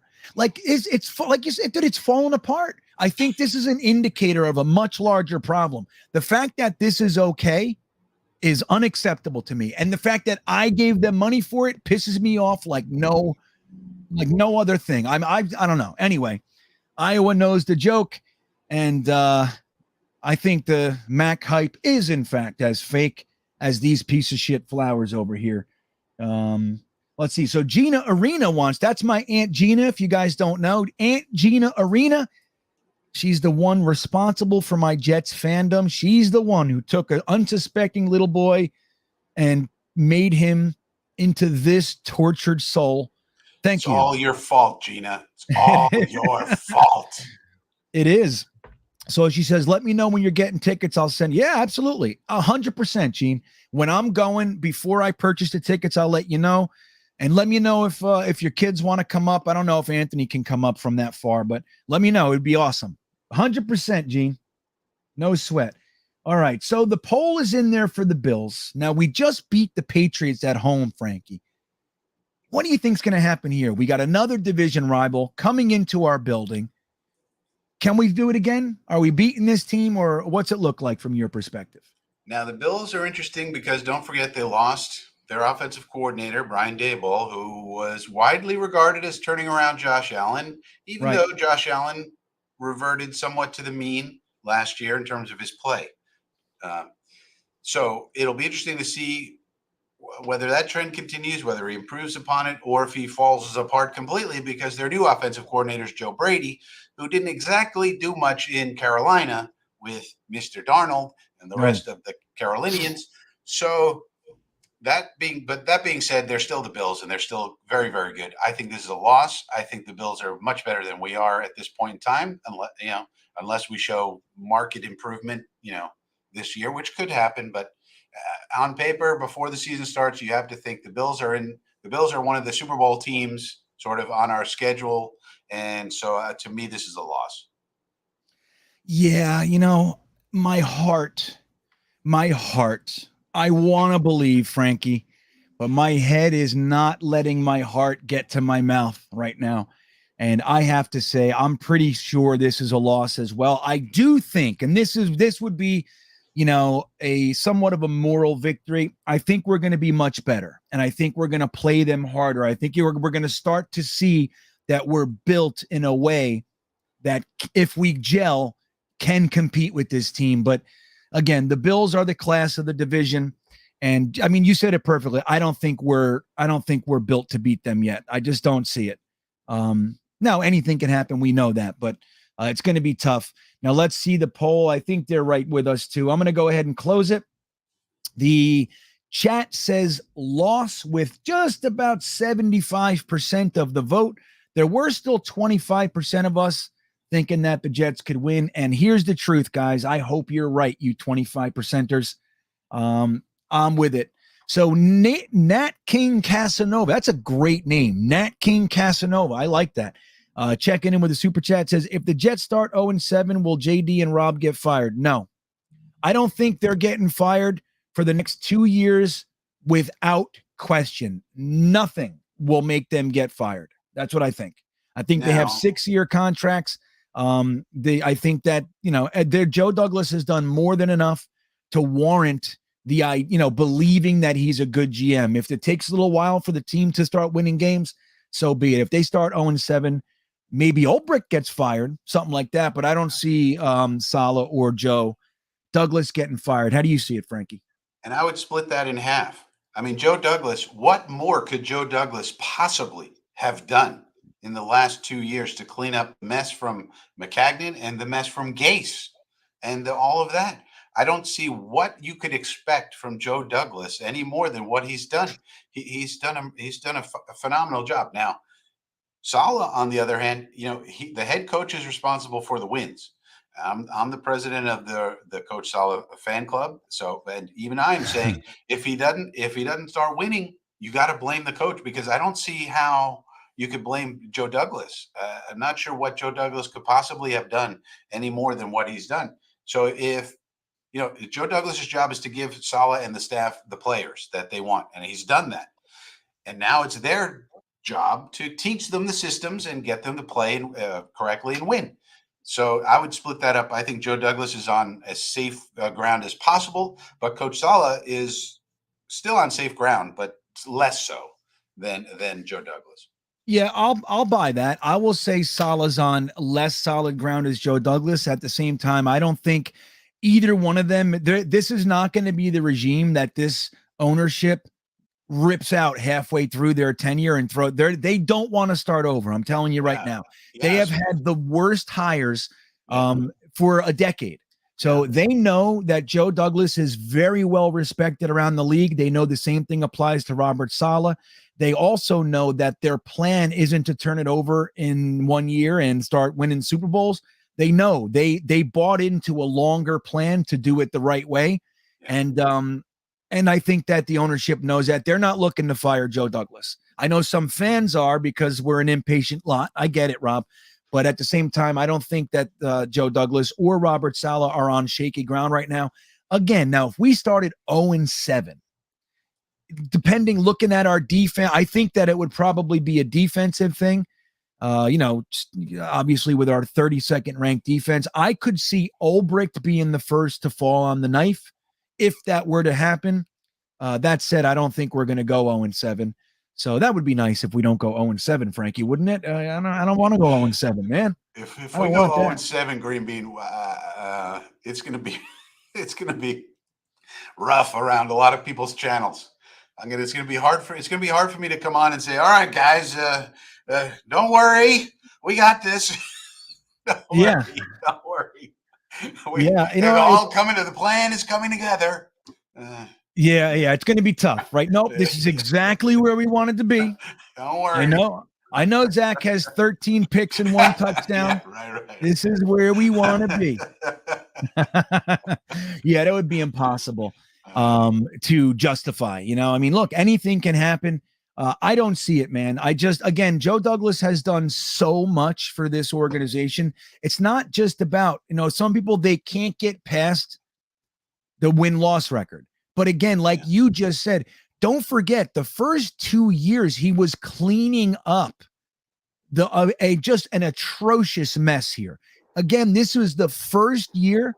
This offseason is the first offseason since Joe Douglas has been here that he has not had dead cap money from the McCagnon regime. And it wasn't like, we're not talking about $2 million. I think it was $34 million. Now, I might have that number wrong, but it was significant last year. So Joe Douglas not only didn't have the whole first year, he didn't have a draft, he didn't have an offseason, all that sort of stuff that people count against him.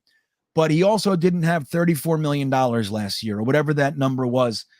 So we got to consider that stuff, man. And he flipped a whole bunch of turds, Sam Darnold, Chris Herndon, Jamal Adams, for an entire draft class worth of extra draft capital. Now, those guys got to play. Zach Wilson, AVT are two of them.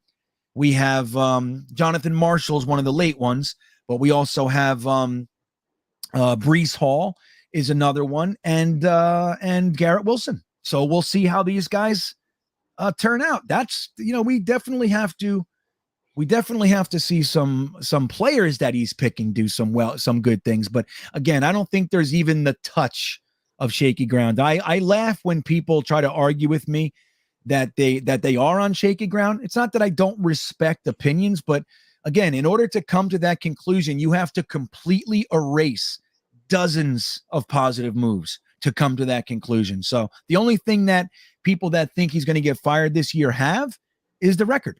And it's there. I'm with you. We could talk about it, but I disagree.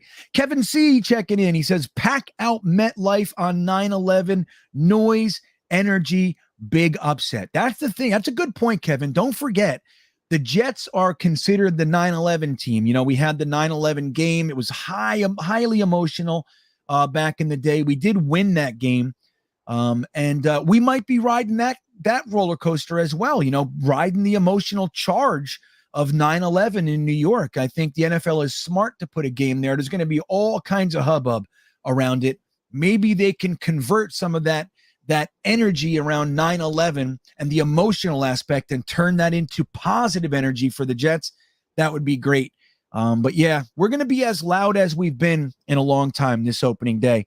Again, guys, if you're looking for a game to go to, I highly recommend opening day, MetLife Stadium this year, game 1 against the Ravens. It's going to be a blast. And again, we have so much we're working on in the back end that it's going to be, you can spend the whole weekend with us. And look, I'm leaving Virginia like the week before. I'm going to be up there like all week trying to get things done for you guys. So I'm looking to have a good time. And I hope we get the cyclone thing going again. Jets chant from the top of the Coney Island cyclone, part 2. So that was a good one. I'll play you guys that video on the wrap up. When we shut down the stream later on, I'll play you guys the Coney Island clip that I have of our last time Jets chant up there. So, all right, let's close. Oh, did I not put a poll out? I'm fucking talking all this time and I didn't put a poll. All right, here we go. Sorry. So, we got the bye week, Frankie. What do you think's happening during the bye week? And I'll get the Pats up there. How do you think about this bye week? Going into the bye week after 2 division home games, we had a nice stretch of games. Do you think we're going into bye week reeling, or do you think we're feeling good about coming out against the Pats? What do you see? Well, I have this at 4-5 at this point. So I think 4 wins in the first part of the season. I think any reasonable Jet fan would say, hey, that's pretty good. 4 wins. We basically have our win total for the whole year of the previous year.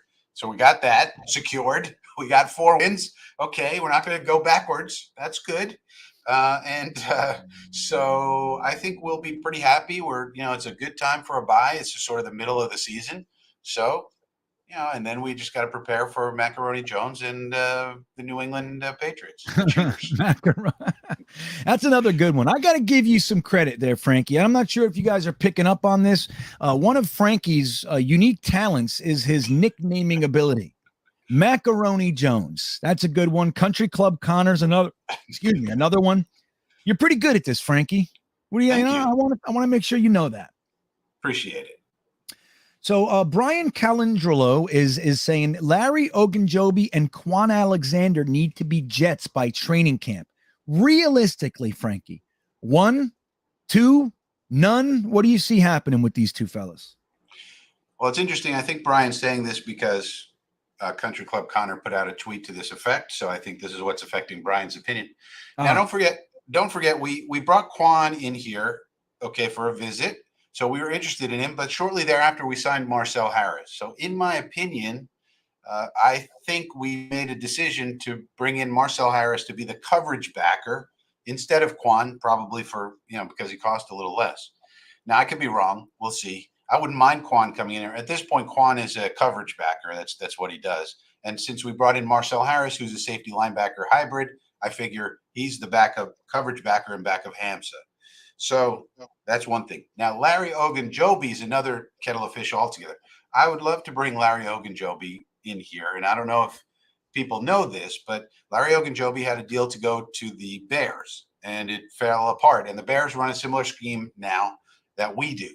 Okay. And he went to the Bears, and he failed his physical because he has a foot injury, and he failed the physical. Now, the interesting part is the new general manager up there met with him now in the back of a car. Now, I don't know why it was in the back of a car. I don't know, but this is what was reported. Met with him in person in the back of a car to tell him, Larry, we really want to bring you here. We are very sorry that we cannot, though, because of your failed physical. We would love to have you here, but I just cannot sign you based on what the medical people are saying. And he did that in person with the player.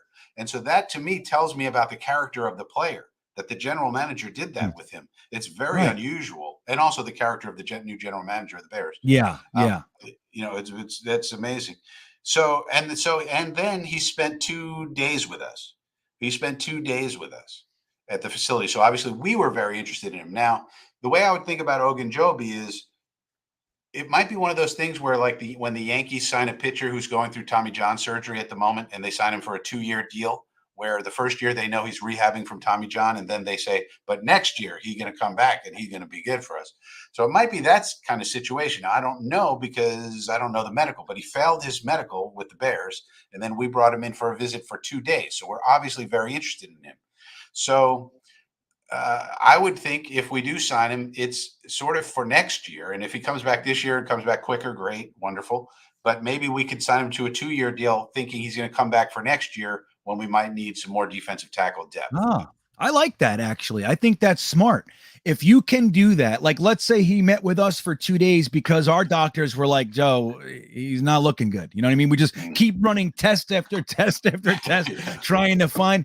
But if he needs some time to get things right, just signing him, kind of maybe pushing some of the larger aspects of the contract to the back end, and just knowing that you have him coming on next year, that could be positive too. Maybe even later in the season, stuff like that. That's an interesting way to look at it, Frankie. I don't hate that.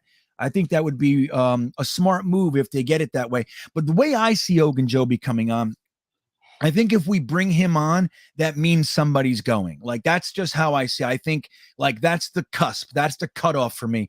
I think if Ogunjobi comes on, I just have a hard time believing that they're still keeping Rankin, Shepard, Solomon Talik, all those guys. I just feel like somebody might have to go. Now, that's fine. But that's kind of how I see it. I'm like, they just signed Nathan Shepard to a 1-year contract. Could they just let him go because they got a better guy? I don't know how much is guaranteed or anything like that. Nathan Shepard can also be on the practice squad. I mean, there's no reason, I don't think, I'm not sure about his seniority, but I'm pretty sure he can be on the practice squad, because don't forget about. Right. No, I think you're right, actually. So if he can, because don't forget about Nathan Shepard. As much as we don't like his quality of play, he's a solid favorite.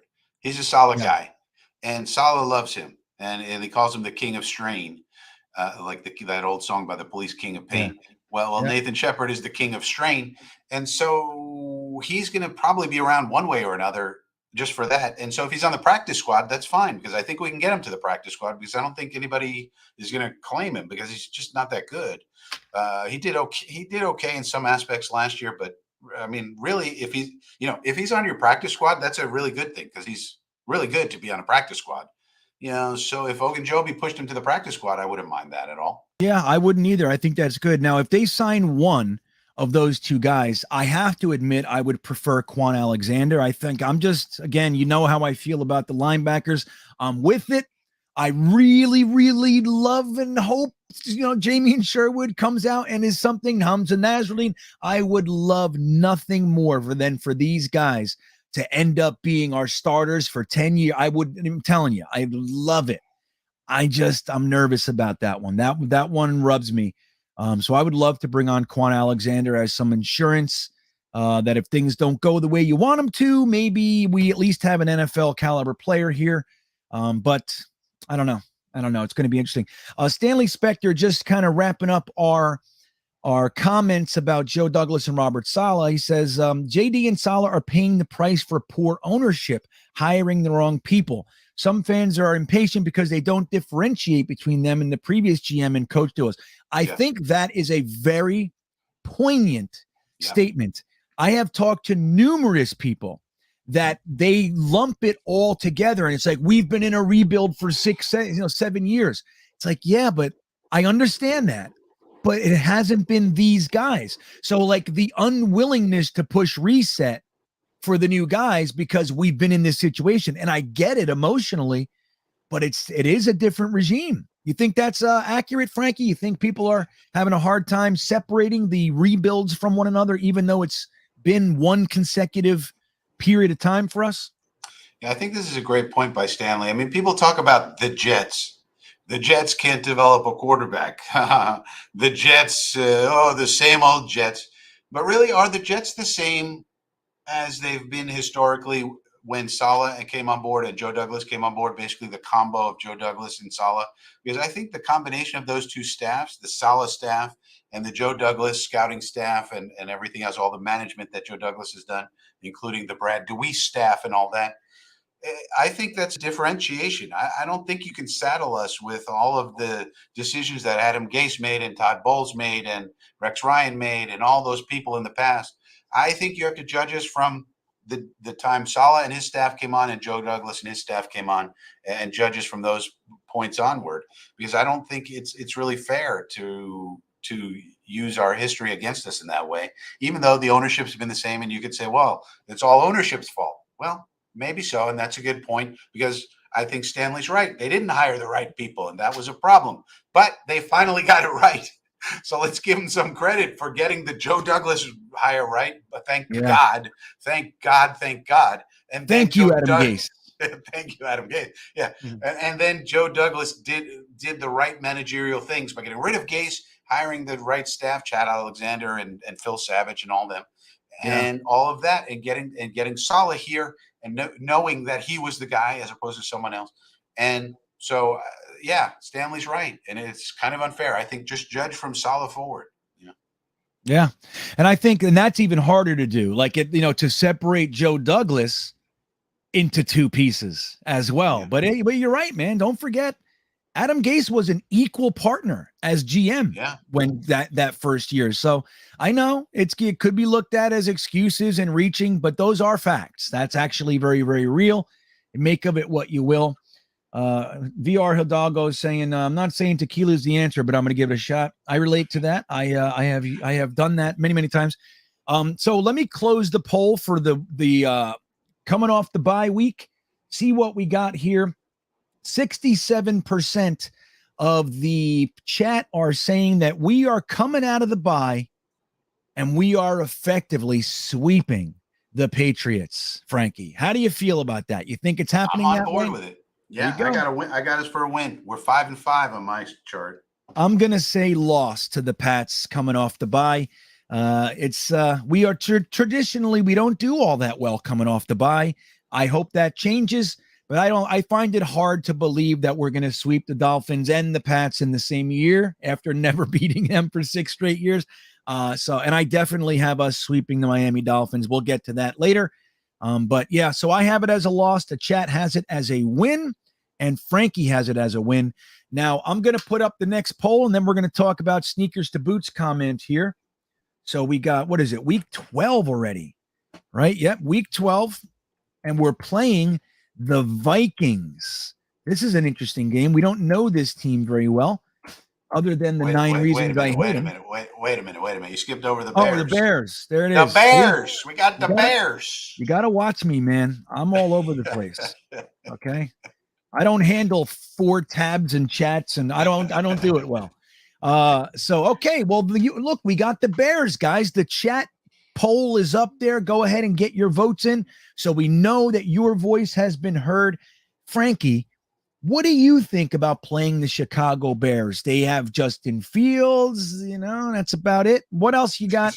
That's the point. What do you see happening? Yeah, they got a new coaching staff. So Matt Eberflus is a new head coach over there, and he's a defensive guy. And all they did offseason was basically get rid of everybody who was any good. So I think they're rebuilding again. I feel sorry for Justin Fields. I'm not sure what they're doing there with him. Instead of building up around him, doesn't seem like they're doing that at the moment. So, I mean, Justin is a great talent, and he can salvage anything. So, with his arm, with his legs, and this and that, but he just doesn't seem to have a lot around him at this point in time. So, I'm giving us a win here. A win against the Bears. It's an interesting thing, man. I mean, look, Zach Wilson gets a lot of heat around the NFL. He really does, more so than I've ever seen a rookie quarterback get, in my opinion, from my vantage point. And then you look at a guy like Justin Fields, who the team is not doing very much to support him from my vantage point as well. I feel like the guy, he's almost set up to fail. And for some reason, his erratic play and all that, people are seeming to be giving him a lot more rope than they are with Zach Wilson. Zach Wilson, a little article came out this week. I didn't read it, but I saw the headline or a tweet, whatever the hell it was. It said Zach Wilson is one of the 5 quarterbacks under the most pressure in the NFL this year. How the hell do we get there and then leave if you're going to say that, why isn't Justin Fields under? Like, what is it? I mean, you got a new coaching staff. His job is on the line, man. Like, he's got to impress an entirely new coaching staff. How do we get to Zach Wilson being one of the top 5 most pressured quarterbacks? And I mean pressure to succeed, not sacks. I don't know how we get to that. Well, you could look at that from an optimistic point of view, GreenBean, and say the reason they're saying that is because of all the great stuff Joe Douglas has done. Like, he gave you the weapons, Zachary. We got the protection for you, Zachary. We got the running game for you, Zachary. Now it's on you, Mr. Zachary. So you could look at it that way, like it's really an endorsement of what Joe Douglas has done in the last 2 off seasons. Yeah, I like what you're saying there. I get it, but it's still, how does Joe Douglas, giving a young quarterback with 1 year under his belt, how does building the team positively remove the fact that he's probably going to have a slow and steady upward trajectory? Like, why does it instantly turn to pressure? It's like when we got those guys because they need to write the article, GreenBean. Right. The other thing was, right, we saw this as soon as we drafted Garrett Wilson and Rucker. What was everybody saying? Zach Wilson has no more excuses. It's like, why do we spin it that? Like, I don't understand. Pressure, no more excuses. Can we just let the fucking guy have a career? You know what I mean? Like, we're already comparing Zach Wilson's 2nd year to Josh Allen's 3rd year. Let's not forget, Josh Allen's huge leap was year 3. Now, he improved year 2. He did. But it wasn't this monumental jump. People are, dude, I've had 2 or 3 different discussions this very week trying to explain to people that what you're saying about Josh Allen is not accurate. He had the big jump year 3. So if we're going to compare, like, a lot of guys, all Zach Wilson has to do is look better than he did last year. He's got to be in more control of the offense, a little bit smarter with the ball, and things are great. Things are great. That's all we need from this guy. No pressure, guys. Sneakers to Boots checking in. He says, JD facing his origins in Baltimore week 1 will be a good test on how this team is built. If we win, we have a student becoming the teacher in our GM. Oh, I like what Sneaker to Boots is staying here. The student becoming the teacher. I like that. What do you think, man? I mean, we tried to find some connective tissue between the Ravens and the Jets, and I think this is about it. But I like how Sneakers to Boots put it. You think that Joe Douglas, if we win, it's a big ups for Joe Douglas versus his previous organization? Well, I think it is a good test, but we won't be the Ravens just based on one game. One of the things I saw today was that RG3 is putting us, he's saying it's 10. If we don't get 10 wins, it's disappointing, which, Robert Griffin III, and I think Robert Griffin III is a great commentator. And you could look at that and say, what are you talking about? 10 wins is the barometer. But on the other hand, that's a heck of a compliment. And on the other hand, that's not really the barometer. The barometer is winning season after winning season after winning season after winning season, so that we are an organization like the Ravens eventually, who are just a consistent winner year after year after year, where other teams are saying, how the hell did the Jets do that? Again. Right. So it's weird. It's not really about let's win 10 games this year. Yeah, let's win 10 games this year. Fine. But let's be a consistent winner every single year, so that we have the systems in place, the pipelines in place, all the stuff, just like the Ravens. That's how we'll know that we're like the Ravens or the Steelers or the Patriots, et cetera, et cetera. Yeah, I think that's well said. So the chat has voted on the Bears game. 96% said win. The poll is up there for the Vikings. I want you to know I'm going to cruise through this second half. I just can't take 2 more hours for the second half. It's just, I can't do it.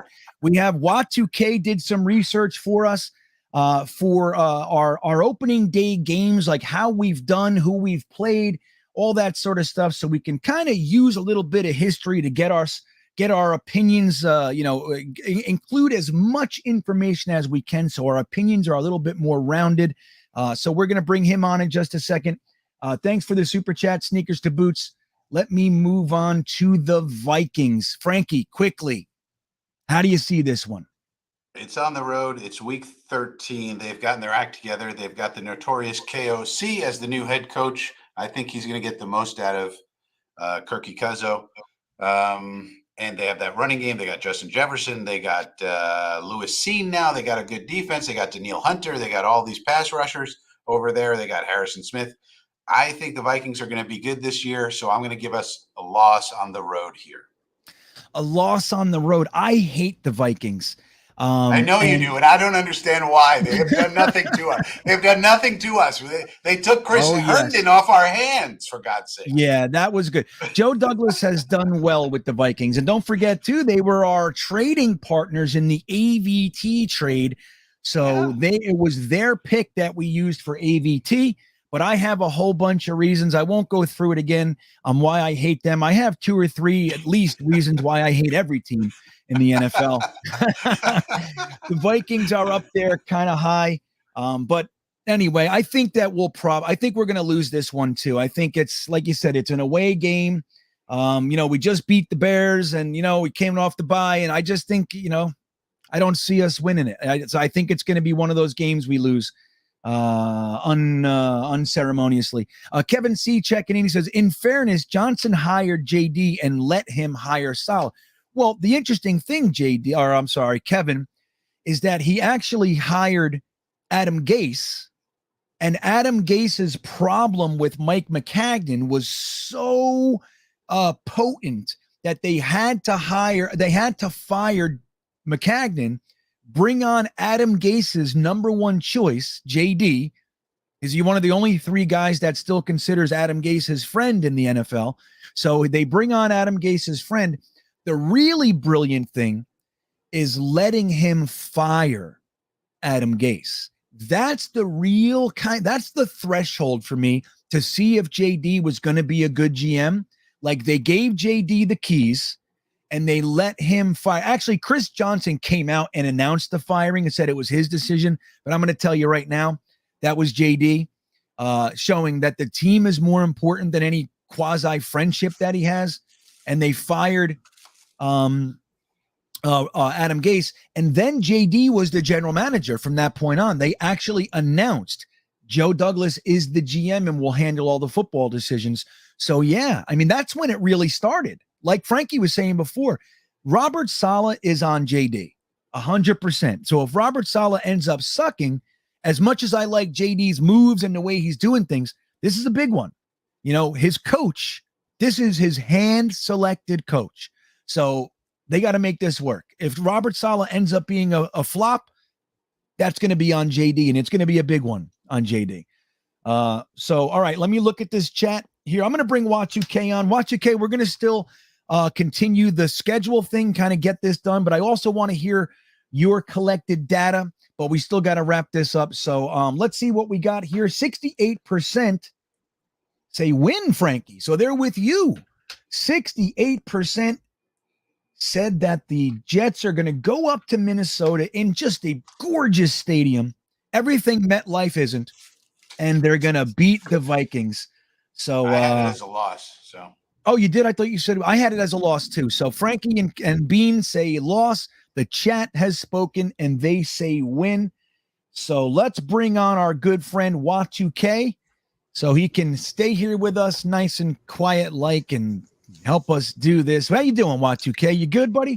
I'm doing fantastic. How we doing tonight, boys? I think we're doing all right, man. I'm feeling pretty good about this schedule release. It's totally different than everything we heard all week about our schedule, but I like it.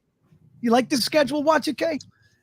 Hey, the later we go, the better it seems to be. So for me, it's that situation. If you go into the bye week right around that 500 mark, you have a chance to have a pretty special second half. So I'm excited about it. And look, if we're going to have a half of the season to have a better time, to have more, definitely the second half. That's the time of year that you want to win. As if you had to pick one, like coming out of the gate 7-2 and then flopping and not making the playoffs. Oh my God, that's worse than just having a losing season. Coming out with a 500 record coming out of the bye and winning and getting into the playoffs. Holy shit, is that fun? So I think we got a chance to do that. So let's get to the next one. We have the Bills again. Now we have the Bills in Buffalo. This is week 14. Frankie, what do you think about the second time? But Y2K, what did we say about the Bills before? Did I say they were going to win or lose? Before we picked losses all the way across for the first Bills game. Okay. So here's our second opportunity for the Bills. Y2K, I'll let you have your opinion here. What do you think of that? What do you think quickly about this Bills game? Second time, we already lost to the Bills. Now we're going up to Buffalo. You see us winning? I was hoping we would have the Bills like in week 18, maybe when they had something clinched and they might rest a couple of their starters. Yeah. Like a couple of years ago. That was my biggest hope for playing this road game in Buffalo. But this is, mid-December. It is just it's like there's the Bills in that division and then there's everybody else. Yeah, Frankie knows exactly what I'm saying. So, yeah, for me, this is I can spin this as hard as I want, but the bottom line is this would be a loss. All right, Frankie, what are you seeing here with the second Bills game? You think they're going to sweep us this year? Yeah, I mean, if we can't beat them at home, how are we going to beat them on the road? It's got to be on paper, at least as of now. It's got to be a loss. They're just way better than us. They just are. Yeah. Let me see here. All right. So the chat is voting right now. I got to see. We just beat the Pats. Oh, no, I said we're going to lose to the Pats. And so look at this. We're talking about having a better second half. And if I pick a loss here, we're 1-3 after the bye. That's right. I think we're losing. I think we're going to lose. I think the Bills are going to sweep us again. I think that we're going to have competitive games. It's going to be good football, but I think that they're just a step ahead. And so I got them as a loss too. Now, Brittany, I see you in the chat talking about some fountain idea. I'm asking Jeremy to find that comment. I can't see it. I'm intrigued. I don't know what it is. So we'll get there, Brittany. I promise. Let me close this chat down, this chat poll. Okay. 77% say loss. So yeah, okay. This is turning out to be a rough second half right now so far. So, okay. Now we're going to go into the good part, I think. This is the Detroit Lions come to town. They did not pick a new quarterback in the first round. I think they got Desmond Ridder later, right? Didn't they get Desmond Ridder? Is that who they picked, Frankie? You remember? Did they? What they did. Who'd they pick? I think they got a quarterback later. I know that I liked what they did in the draft. I think they're happy with the offense. I really do. Yeah, the Falcons took Desmond Ridder, not the Lions. Okay. Yeah, they're happy with the offense. They love Goff. Goffense. Oh my god. That's offensive. Did you make that one up? I've never heard that before. That's no, a Frank. I didn't make that one up. But Oh, you didn't? I was no, giving I you can't- that one. Can't take credit for that. They picked All up right. a good wide receiver. They picked up Jameson Williams. That's who they picked up. He's Yeah. all right. He's all right. He's kind of Well, fast. and it sucks because at this time of the year, he's actually going to be playing most likely. That would have been a good team to open the season against. I would have liked that. Right. Yeah, right. But so, all right, the poll is up there, guys. And you guys can vote on whether or not we'll beat the Lions. But does anybody know who did they? I thought they took a quarterback in the mids. Does anybody know who it was? I know the Panthers took Matt Corral. Who got Malik Willis? The Falcons. The Falcons Yeah, couldn't have drafted all. They couldn't have drafted. They wouldn't have drafted Riddler and Willis. Would they? Oh. That wouldn't have worked. That would have been a Tennessee. No, Tennessee picked one of those guys. Oh, that's right. Yeah. James Matt, Mitchell, Malcolm Yeah. Ryan Tannehill. Tannehill said, "I'm not being a mentor to this guy. That's right. If he wants to pick something up, fine, but I'm not talking to him." Yeah, and it's funny because look, a lot of Jets fans ripped Ryan Tannehill for that, but I'm going to remind you guys, Joe Flacco said almost the identical statement when he got traded to the Broncos and they drafted Drew Lock. He said, "I'm not here to coach him. I'm not here for that. I'm here to win games." So, just saying, it happens. Yeah. The Lions did not. Yeah, the Lions did not draft a quarterback. They did not draft a quarterback at all. I knew it. They love the offense. Who wouldn't love a good offense? Who's what is that? Who's trimming their beard? Anybody? That's my dryer going off.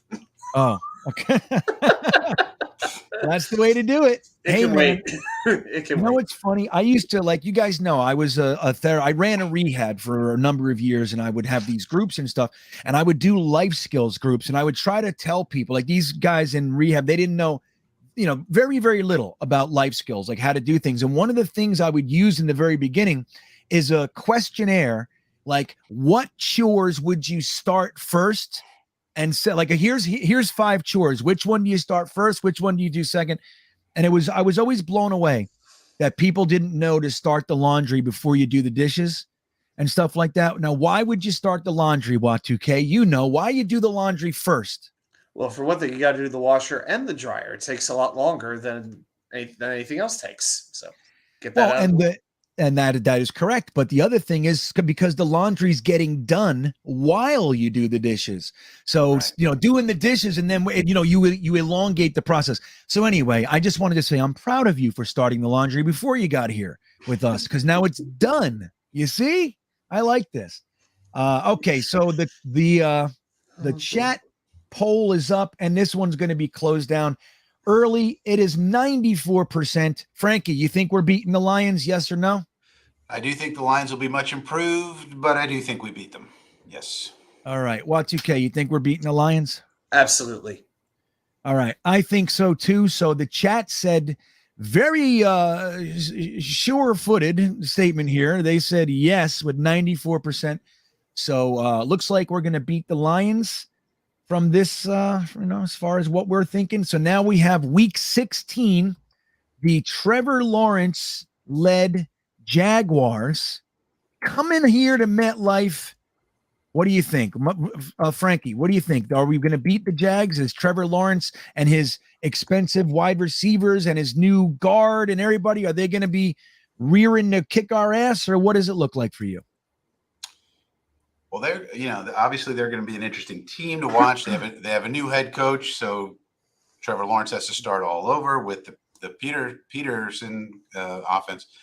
But I'd say we're going to beat them, even with all of their high-priced people that they overpaid for and all of that.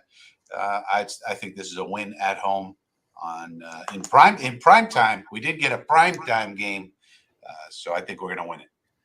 That's right, 8:15 p.m., guys. So this is our big Sunday night football. I think this is appropriate. If we're going to have a Sunday night football game, let us play our peers. Maybe by that time, they will no longer be considered our peers because we're so good and they still suck. That's what I'm hoping. But still, I think this is good. I think we beat the Jags at home. So Frankie's saying we beat the Jags. What do you think? We're going to beat the Jags? Brandon Scherf, Foye Oluwakan, Foley Fatakasi, Christian Kirk, Evan Ingram, Zay Jones, Xavier Crawford, a couple of new hot dog vendors they got at the stadium. Bunch It of doesn't bums. matter. It Bunch of doesn't bums. matter. We've won the offseason so many times in our history, and it led to a downfall in the regular season. And this year, the Jaguars will learn the same hard lesson. Jets win. There you Bunch go. of bums. Goodbye, get out of here, you bum. All right. So, hey, Mitt Flair is saying we're sleeping on the Lions. I don't think we're sleeping on the Lions. No, I think we the just Lions think are going to be much improved. Yeah. I said that. The Lions are going to be much improved, but I still think we beat them. I'm a big believer in the Lions, actually. Yeah, I mean, I wouldn't call myself a believer, but I do think that they're going to be improved as well. Definitely not sleeping on them. I just think that's a game that we could, if what we're building is working, I think we beat the Lions. I think we have a better roster. So all right, let me close this one down and see what they think. Oh, there's another one. 97% think that we are going to beat the Jags. So now we're rolling. The last two home crowds got delighted with 2 consecutive victories as for our final home games of the season. And let's see what we got now. Now we are playing the Jamal Adamses. Let's see how this one ends up. I'm curious to see what the chat thinks. Don't think with your hatred. Don't follow the emperor and use your hatred. Let's use our heads and see. This is now week 17. Okay. The Seahawks. What do you think, Frankie? Well, I think that they're rebuilding in some form or fashion. Their quarterback is Drew Lock, apparently, or Geno Smith. So I think this is a win. What about you, Y2K? I think they've lost a whole lot. They've lost a lot, especially with leadership, losing guys like Bobby Wagner and Gerald Everett. And I've said with Russell Wilson. Carlos Dunlap, I thought was a little bit of a loss as well. This is a team that I think is going to be well out of it by the time we play them. And, by week 17, I think they're going to be playing out the string while we think that we have something to play for. We are going to be on that in the hunt graphic for a playoff spot. The Seahawks will not. And the Jets get revenge on Jamal Adams, and they win their 3rd straight game. I love it. I think that we are going to utilize our tight ends specifically to run up and down Jamal Adams's chest.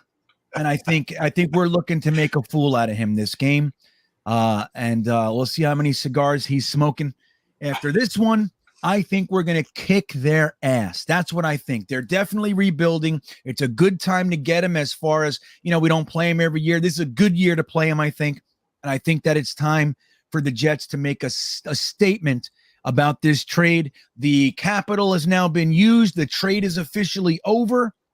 And now let's see what we've done, what Seattle's done. And we walk out of that stadium. Jamal Adams has our cleat marks on his chest. That's what I want to see. Let me see what the chat says. 92% says seam routes all day. Seam routes all day. Double seam routes. That's right. I would really like to see one pass hit Jamal in the face mask. Just over his hands every time. I would like that. I want to kick their ass while they're wearing those hideous lime green uniforms. That'll make me want to beat them down even more. You know what I'm saying? The highlighter uniforms. The highlighters. Maybe let's have Jason Myers miss an extra point or something like. Let's have him miss. Ooh, that would be good too. Right, like they have a chance to tie the game with 10 seconds left, and Jason Myers misses it. Oh my God! Yes. Could there be anything sweeter? Oh my God, I would be in love. I would be so happy. So Jake checking in with a super chat. He says, called Gase a top 5 head coach of all time for the Jets getting Mac fired for JD like 4 years before I stopped posting on Jetnation. Feeling good now. Yeah, dude. I mean, look, that's the real sweet, that's the sweet underbelly of the worst period of time in Jets history. It's that underneath all that, Adam Gase is directly responsible for getting Maccagnan out of here. Chris Johnson wasn't firing Maccagnan without Adam Gase. It wasn't happening. And getting Joe Douglas. So that is all Adam Gase. So it was necessary. I hated it. I hated every damn minute of that period of time. But that's the truth of it, man. And Jake is right. So, I mean, I don't know. I think it's kind of hard to hate Adam Gase. I mean, I still do it, but it's harder to do it when you know that he was directly responsible for the Maccagnan era ending and the Joe Douglas era starting. Now, hopefully this is good moving forward, and we really are in a good rebuild here. But I'm with you, Jake. I really am. Let me see what the chat said about this one. They said, okay, let me put the last game in here. We're closing our season against the Miami Dolphins in Miami in the winter, the best time of the year to be in Miami. It's, January 7th. I love it. That's perfect. So the poll is up there. Let's get all your votes in so we can actually see what you think about the end of this season. Frankie, how are we closing out the season? Is this the win to get into the playoffs, or what do you got here? Everything's on the line. And you know that Coach Robert Saleh is going to give the pregame speech of all pregame speeches. He's going to have guys running through walls where there isn't even a wall. They're running through it anyway. And we're going to be super motivated. We are going to win in Miami, and that would be win number 10. 10-7 on the season. Y2K, do you agree with Frankie? I see this game potentially deciding a playoff berth.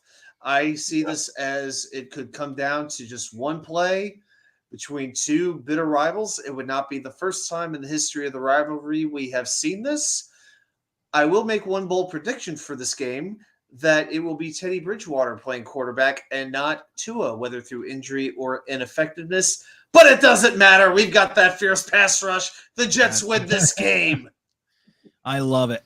I love it, man. And I do think we're going to be able to sweep them this year. That's my big, our big to-do of the year. I think that we're going to come out after losing to our division opponents consecutively for years. We're going to come out and sweep one of them.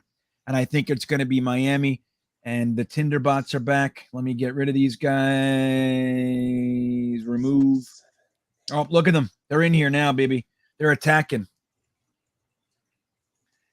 There it is. All right, that should do it. Oh, there are 3 different channels. Oh, there it is. Good. Okay, sorry about that, guys. So Y2K, tell us what we got. Let's see what the chat has for their completion, their prediction of this 2022 Jet season. What do you think? What are we looking at? Okay, so the chat has a final record of 12-5. Okay. Frankie, Okay. Yep, Frankie, as you mentioned, you have 10-7. GreenBean, you also have 10-7. What do you have? I don't think that's unrealistic. I really don't. I don't either. Now, like I said, I think the floor is 7 games, 7 wins. But if the ball bounces the right way a couple of times, that's the difference between 7 and 10 wins. And I think it's realistic. And if we do get a 10-7 record, we can get to the playoffs, guys. We can be that 7th seed, and I would just love to get in there. Once you get in the playoffs, anything can happen. Once you get in there, I'd like to get in. Now, the chat, a little bit different, 12-5. I applaud you guys. I applaud you for having the gumption to be positive for once as Jets fans. I love it. I would love 12-5, you guys. That would be fantastic. Let's see, what are you guys thinking about it? Are you guys happy? Are you sad? Do you think you were crazy? Do you want to rethink it? What do you guys think? Let me see what they're talking about here. Oh, we got I think we could super. Oh, Kyle Ornsby. So while you guys are putting in your comments, you guys said 12-5. What do you think about what you've done tonight? Do you agree? Do you not agree? Let us know. Kyle Ornsby's checking in. Thank you, Kyle. He says, love the show. Love you guys. Thanks for keeping me sober one more day. There you go, Kyle. Right on, bro. Here, a toast, a non-alcoholic beverage to you, my friend. Yes, indeed. Indeedy. Here. So yeah, thank you for being here, Kyle. We love you, buddy. So now we got Talking Jets with Tigo. There he is. What's up, Tigo? Don't forget, guys, Talking Jets with Tigo also has a channel. You can check him out. He's a good dude, good takes. Yes. He says, I really like the pre-buy gauntlet. These are the types of games we need to stay competitive in and will be a true litmus test for this team. Can't wait. I agree, man. I think it is a litmus test. Now, the sad part about it is if it hits us a little too hard, too early, it could pull the rug out from under us too. That's possible as well. But Frankie, what do you think about the pre-buy gauntlet? You think it's a positive or negative ultimately?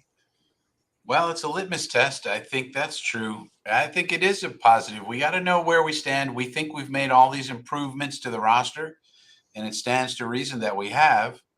But then those improvements have to result in wins. So I agree with this. I think we're tested early, and we'll see if we pass the test. Yeah, I'll tell you what, for me, I look at this, and here's how I'm going to break that first 9 weeks down. We got 4 games, as we know, against the AFC North. You split that, you're 2-2. We take that against the 4 teams that are, most people would say, pretty good. Then you have home against Miami. That is a game I would say we better win. After that, at Packers, at Broncos, home against the Patriots, home against the Bills. If you take just one of those games, one of them, you're 4-5 going into the bye. Give me a decent bill of health, and I will take my chances that we could really turn it on in the second half because our confidence is growing.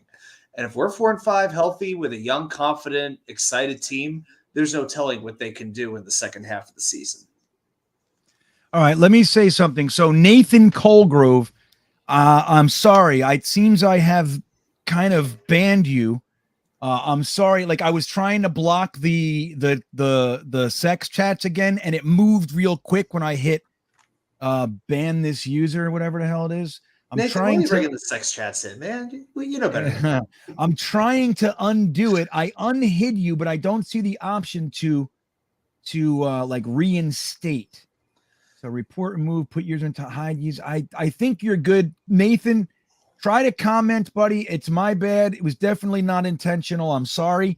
And if I have to go into the back door of the YouTube channel, I'll go and do that too. But I'm sorry about that. It's not, again, I didn't mean it.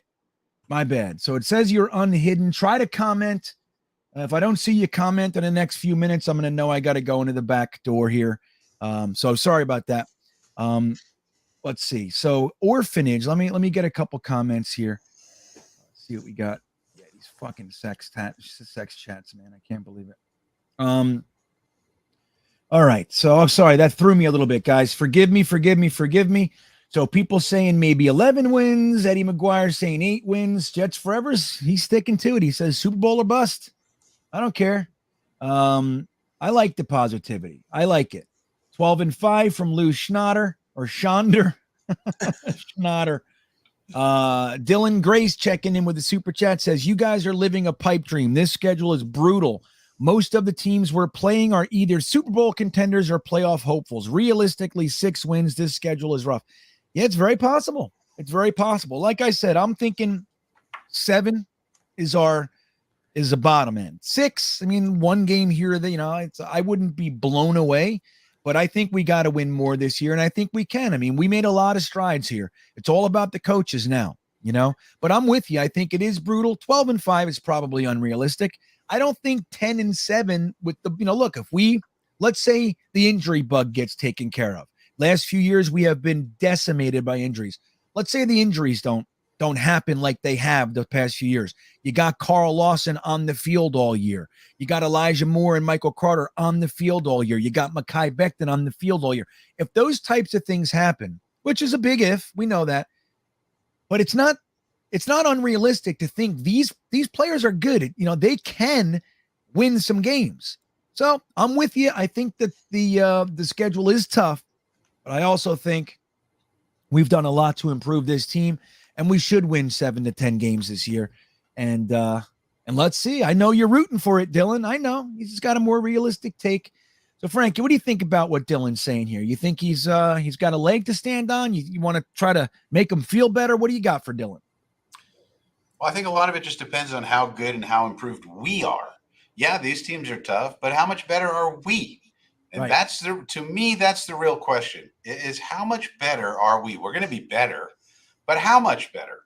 And I think it's very realistic to think we could be a lot better because we led the league in drops last year. That shouldn't be the case again. We should, in theory, we got to see it happen. In theory, we're not going to have that. We're going to move the offense better. We also have Breece Hall. We also have a better offensive line. The offense should be a lot better. The defense should be a lot better.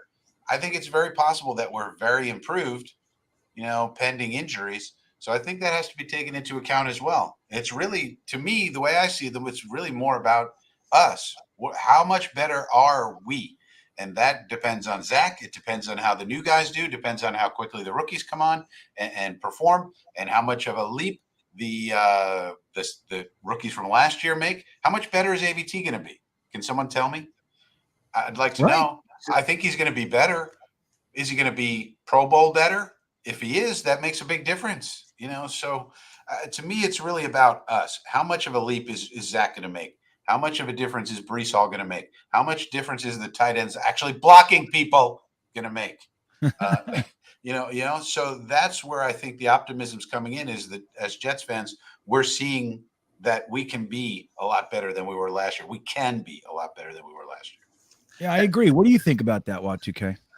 Yeah, thank you. I would say this. How many teams in the AFC right now would not be considered a playoff hopeful? Maybe 2 in the whole conference at this point. And Houston 3. and Jacksonville. Yeah, Houston, Jacksonville. Some people would say us and us. Yeah, most people would say us, but we're not. But we're a 12-5 team according to the chat. So we can't include that. Yeah, we can't do that. But look at this way: we're playing one of the weaker NFC divisions for one thing. We have Houston on our schedule. We have Jacksonville on our schedule. We have a rebuilding Seattle team on our schedule later on in the season. And you know how quick it's going to change the narrative on who's a playoff hopeful. It could change in a matter of 2 or 3 weeks. If we're 2-2 after playing the AFC North, we will be talking about playoff pipe dreams already, and we'll be bragging about our conference record. So who is a playoff hopeful? It's as competitive in the AFC as I've ever seen it in my life, in 40 years of watching football. But that said, somebody's got to lose games. Every Sunday, there will be the same amount of winners as the same amount of losers. And teams that we expect to be really good are not going to be as good as we expect. And every year, there's a team that surprises us, that rises from the ashes. Why not the Jets this year?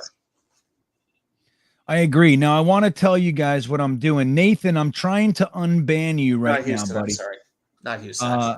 Let me see. Where are you? I think I'm here. Hold on, Nathan. So I just want to make sure you guys know our poor buddy Nathan Colgrove, who's been hanging out with us all night.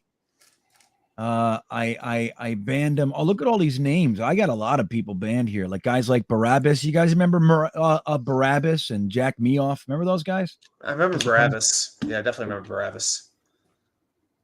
Let me see. I know I don't see Nathan in here. Let me see. So bear with me, Nathan. I'm sorry, buddy. Look, I got a couple J. Cole's channels in here. Yeah, let's see. All right. It looks like you're good, Nathan. So we'll keep it going. Let me know if you can chat. We do have a big dick super chat from Wild Billy Boy, our new to be Coloradian. Thank you for that, Wild Billy Boy. It is just so exciting to see a pink super chat. It means the world to me, and I appreciate it. He's got a story for us, Frankie. He says, when I was 7 years old growing up in South Florida, my first Jets game in Florida, this Finns fan slapped me while trying to slap the ball out of my hand. And my 6'5", 240-pound dad choke slammed this dude at the tailgate. Jets wins in Miami hit different. Is that why his name is Wild Billy Boy? Is to get his wildness from this incident? I think we just found what we call a root cause. Yeah, right. There it is. It all starts to come together, Billy Boy.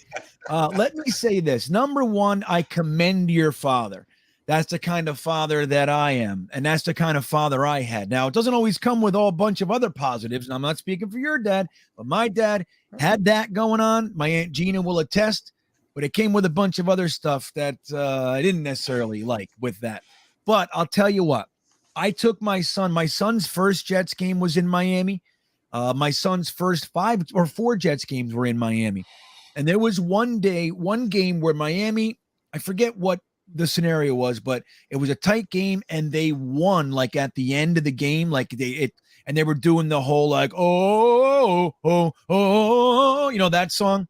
And they were all doing that. And for some reason, the Miami fans got really crazy rowdy, started throwing shit around, and they were like feel it, just the energy changed in there. And I took my son, he was probably 6 years old at the time, and I just put him close to me and started walking out. And let me tell you something. We had our Jets jerseys on. My son being next to me, there were numerous people that wanted to engage me. I could see it, I can feel it, and they let me by because of my son. So I was grateful because I thought I was going to have to do exactly what your dad did. I said to my little son, just stick close to me. This is going to be tough. So just beeline it with me. We're going to walk fast. And I thought I was going to have to defend him. But thankfully, we got out of there. But I understand what you're saying. Wins in Miami just hit different. And I'm with you there, Billy boy. It's always good, even nonetheless, just to win, to go to watch your team in an opposing stadium and win. What's better than that, right? What's better than that? But thank you for sharing that. Watch UK. Your dad ever choke slam somebody at a Miami game? Well, my dad was a Cowboys fan, so I could see him doing that in Philadelphia, if anywhere. My dad's passion is absolutely the New York Rangers, so he might have choke slammed an Islander fan somewhere along the way. That could have happened, or a Flyer fan. Yeah. Well, I'll say, hey, look, dads are dads, right? Dads are going to do some funny stuff out there. But good for your dad, Wild Billy Boy. And again, thank you for sharing that with us. And thank you for the super chat. I'm going to bring Jeremy on in a minute. And then Watch UK is going to let us know. He's got a little bit of our opening day history for us. And we'll get into that. Guys, we still got a lot of exciting stuff for you guys. If you're going to hang around. Mark Riz checking in. Mark Riz was with us last night for the Beanbaggers Classic Game Watch Party. He says, my first bid for a Watch UK wicker chair and to support the channel. You guys rock. Now, I caught wind of some joke about a wicker chair. I don't know what it means. I'll leave it there for now. Something's going on with Watch UK's wicker chair. Yeah. So maybe somebody is going to win it. That'd be nice. That'd be nice. Watch 2K's a good dude. Maybe he'll let you guys have his wicker chair. It's taken on a life of its own. From it was a Friday night show. It was myself, Nick Shine, Tigo, and Jeremy. We went 5 hours. We went 10 p.m. to 3 a.m. It was an absolute marathon, and the highlights were Jeremy being off his rocker. We'll leave it at that. And the wicker chair that I was sitting in because I was in North Carolina. I was visiting, family time for Mother's Day. And mom has this chair, and the chair jokes that were flying out of the chat that night were just, I can't even repeat them. They were just all-time classic. Mark was one of them. Another guy, Vino, had some amazing takes. Iowa had some awesome stuff to say. It was one of those things you just have to go back and watch it. So I'm getting demands for the chair. And now I've been nicknamed Wicker Media. So that is now I have to figure out how to brand all of this and see where it's going. Yeah, you got to figure it out. Watch 2K's wicker chair. Watch 2K's wicker warehouse. So that'll be good. Now, Talking Jets with Tigo says he has another story like that. Very similar story, but his dad was 5'11", 200 pounds. Ooh. And it was also at a Miami game. Telling you, it gets rough down there between Jets fans and Miami fans in that place. Probably because everybody's so friggin' hot and aggravated, dude. I'm telling you, that stadium, that roof that they built over it, that I haven't been to a game since they put the roof on, and but it leaves the field exposed, but it shades the people. That has to change everything. There were times we sat in that stadium. It's like the second quarter, and I'm like, we got to go. This is brutal. 95 degrees with the Florida heat just punching you in the face. So I want to tell you guys, Mark Riz reminded me about our Beanbaggers Classic Game Watch Party. I made you guys a video. I played it when there was like 40 of you in here before. It's 31 seconds. I want to show you guys what I put together for you. This is my video inspired by the 2009 playoff victory over the Chargers. So take a look and we'll talk about it.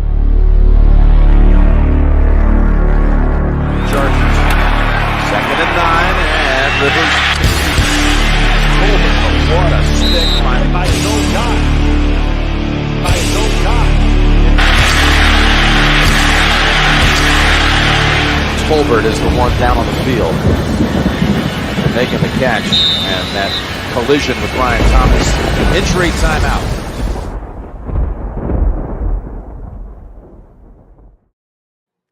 There you go. What do you guys think of that? You see that hit? He's effing dead. That's what I yelled that day. So hopefully you guys like that. That is my insinuation that we will be aggressive again with Michael Clemens at the forefront of our aggressive nature. Whether or not he can become a force in the league and get 10 sacks, we don't know. But I do like his attitude, and I think that stuff permeates, man. We got Carl Lawson and Michael Clemens, and these guys just exuding violence and aggression. That's what we want around here, and we're going to start seeing some hard hits, guys. That's what we're ready for. So, Y2K, why don't you let us go? I know it's late. We're way behind schedule here, but what do you got for our opening day history here? Like, I don't know how long you went back, whatever, but what does it look like for us? Who's the teams we played? How did we do? So we know what we're really getting into here. All right. Well, I went back 16 years. I went back to 2006, basically the beginning of the Eric Mangini era, and went up to the present day. So I looked at who we played, what the score was, any particular highlights or lowlights. So I could run through each one of these games briefly. Just give you a second if anything rings a bell with these particular games. So in 2006, we played the Tennessee Titans at home. We won 23-16. Great day from a man, Chad Pennington. Hey, Jeremy. Chad went 24 for 33, 2 touchdowns. The defense picked Kerry Collins 3 times. So a very good opening day to what turned out to be a very surprising season. Wow. So that was 2006. That was the 06 season, Mangini's first year when we made that playoff run. Remember what they called him, Y2K, after that season? Mangenius. Mangenius. Look at us. I remember he was on The Sopranos. A year later, he would have gotten whacked. Right. Everybody was convinced that we got it right. The Jets did it right. And, it changed after that a little bit. But, hey, it happened. Well, I think our next record was 4-12, I think. Yeah, that's actually a very good segue. In 2007, we played the Patriots on opening day, and we lost 38-14 at home. Jesus. Yeah, the less said about that, the better. So we're 1-1. Yeah, 2008. This was Mangini's last season. This was the Brett Favre season. So we played Miami on the road in that sweltering Miami heat, and we won the game 20-14. Brian Thomas, who you just showed us, had 2 sacks. Thomas Jones ran for 101 yards and a touchdown. Not bad. The only problem with Brian Thomas was his name. I have a video out about Garrett Wilson. The only problem with Garrett Wilson is his name is a little too commonplace. That's the same thing with Brian Thomas. Why can't we get a good nickname for Brian Thomas? He would have been better if he was like Brizzle Thomas or, Briz. Something. Yeah, Right. the Briz. Like he needs a, Yeah. it's too Brick hard Thomas. to remember. Thomas, Brian Thomas, I hear you, Frankie. I like where you're going. We need to right. It's like Jermaine Johnson is trying to tell us his nickname is Maine. Maine. I don't know if that's going to stick, Frankie. We'll take it, Yeah. but it was the same thing with Mo Lewis. I mean, Mo Lewis, Marvin Jones. We got too many of these guys who have just boring names. We got to do better with the nicknaming. That's what I'm saying. Oh, Mo Lewis doesn't classify though. Mo Lewis, that's a great name. Mo Lewis, Mo. Mo. I can't. There's too many. I can't get. Anyway, all right, enough. Yeah, right. We just drafted a sauce. Is that one all right with you? That's better. That's perfect. Yeah, that's it. Okay. All right. 2009. Now we're getting to the Rex era. We opened at Houston and whooped up on them 24-7. 2 Thomas Jones touchdowns, 38 minutes time of possession, setting the stage for the type of football we would play for the next couple of years. All right. What was the final score of that? 24-7. Pretty decisively that day. Here we go. 2010. I think we're all going to remember this game a little bit. We played Baltimore. Not a good omen. Yeah, that's all I need to say. Lost 10-9. This is the game where Dustin Keller went out of bounds about a yard or two in front of the first down marker that ended the game for us. To this day, I still don't know what he was thinking about. That was painful. Dustin Keller had a couple really pretty catches in that game too. He was having a decent game, but yep, that was a tough one. Yep, that was a bad one. 2011, one of maybe the most famous opening day win we've ever had. That was the game against the Cowboys. We won 27-24. That was the one where Revis picked off Tony Romo with a couple of minutes late. Then we took it down the field. So that was the Revis Des Bryant battle that has become a video that's still out there. And they still show it on NFL Network to this day sometimes. That game is well remembered. All right, so on to 2012, when things started to – now at this point our seasons weren't turning out so well, but on opening day, they were still going all right. We played the Buffalo Bills and destroyed them 48-28. This game will be remembered for one player more than any other, and his name is Stephen Hill with 2 touchdowns. There he is. That was his he one did game. Something. Hey. Yes. Oh, Jets fans got so excited. Oh, my God, he's real. And that was it. That was all he ever did. Now, Frankie, real quick, Drew Picarber checking in and says, what about 5G? For 5G. High speed. Garrett Wilson. That was my suggestion in my video that we call there you 5G. Go. I was giving high speed. I was giving Drew Picarber credit, but he's just supporting one of your ideas. Now, Knobcraft says, how about Garrett Wilson as G Baby? What do you guys think of that? G Baby. Any interest? No, I like G Dub more. I'll go G Dub, or I like 5G a lot more. G Baby? No, doesn't flow. But he's a little tiny cutie. You know, Garrett Wilson was wearing pearls at the draft. What do we think of that? I haven't heard anybody talk about it. I don't care. If he wants to wear pearls, he can wear pearls. If he wants to wear diamonds, if he wants to wear gold, I don't care. As long as he catches touchdowns, that's all I care about. Yeah, well, look, I hear you, but pearls, good. Yeah. Pearls are weird. It's not like all of us. I'm sure it was a tribute to his mother or something. I don't know. Who knows? Yeah, maybe. Okay, I'll buy that, Frankie. Thank you. I was like, I don't know. It's not like all of us don't wear pearls every other weekend, but I guess Wilson just wore them on TV. Right. My wife said pearls are making a comeback right now. Like they're kind of the new thing. Maybe he's ahead of the curve. I don't know. All right. There you go. I think old lady when I see pearls. Can't help it. Tribute to his grandma. Right.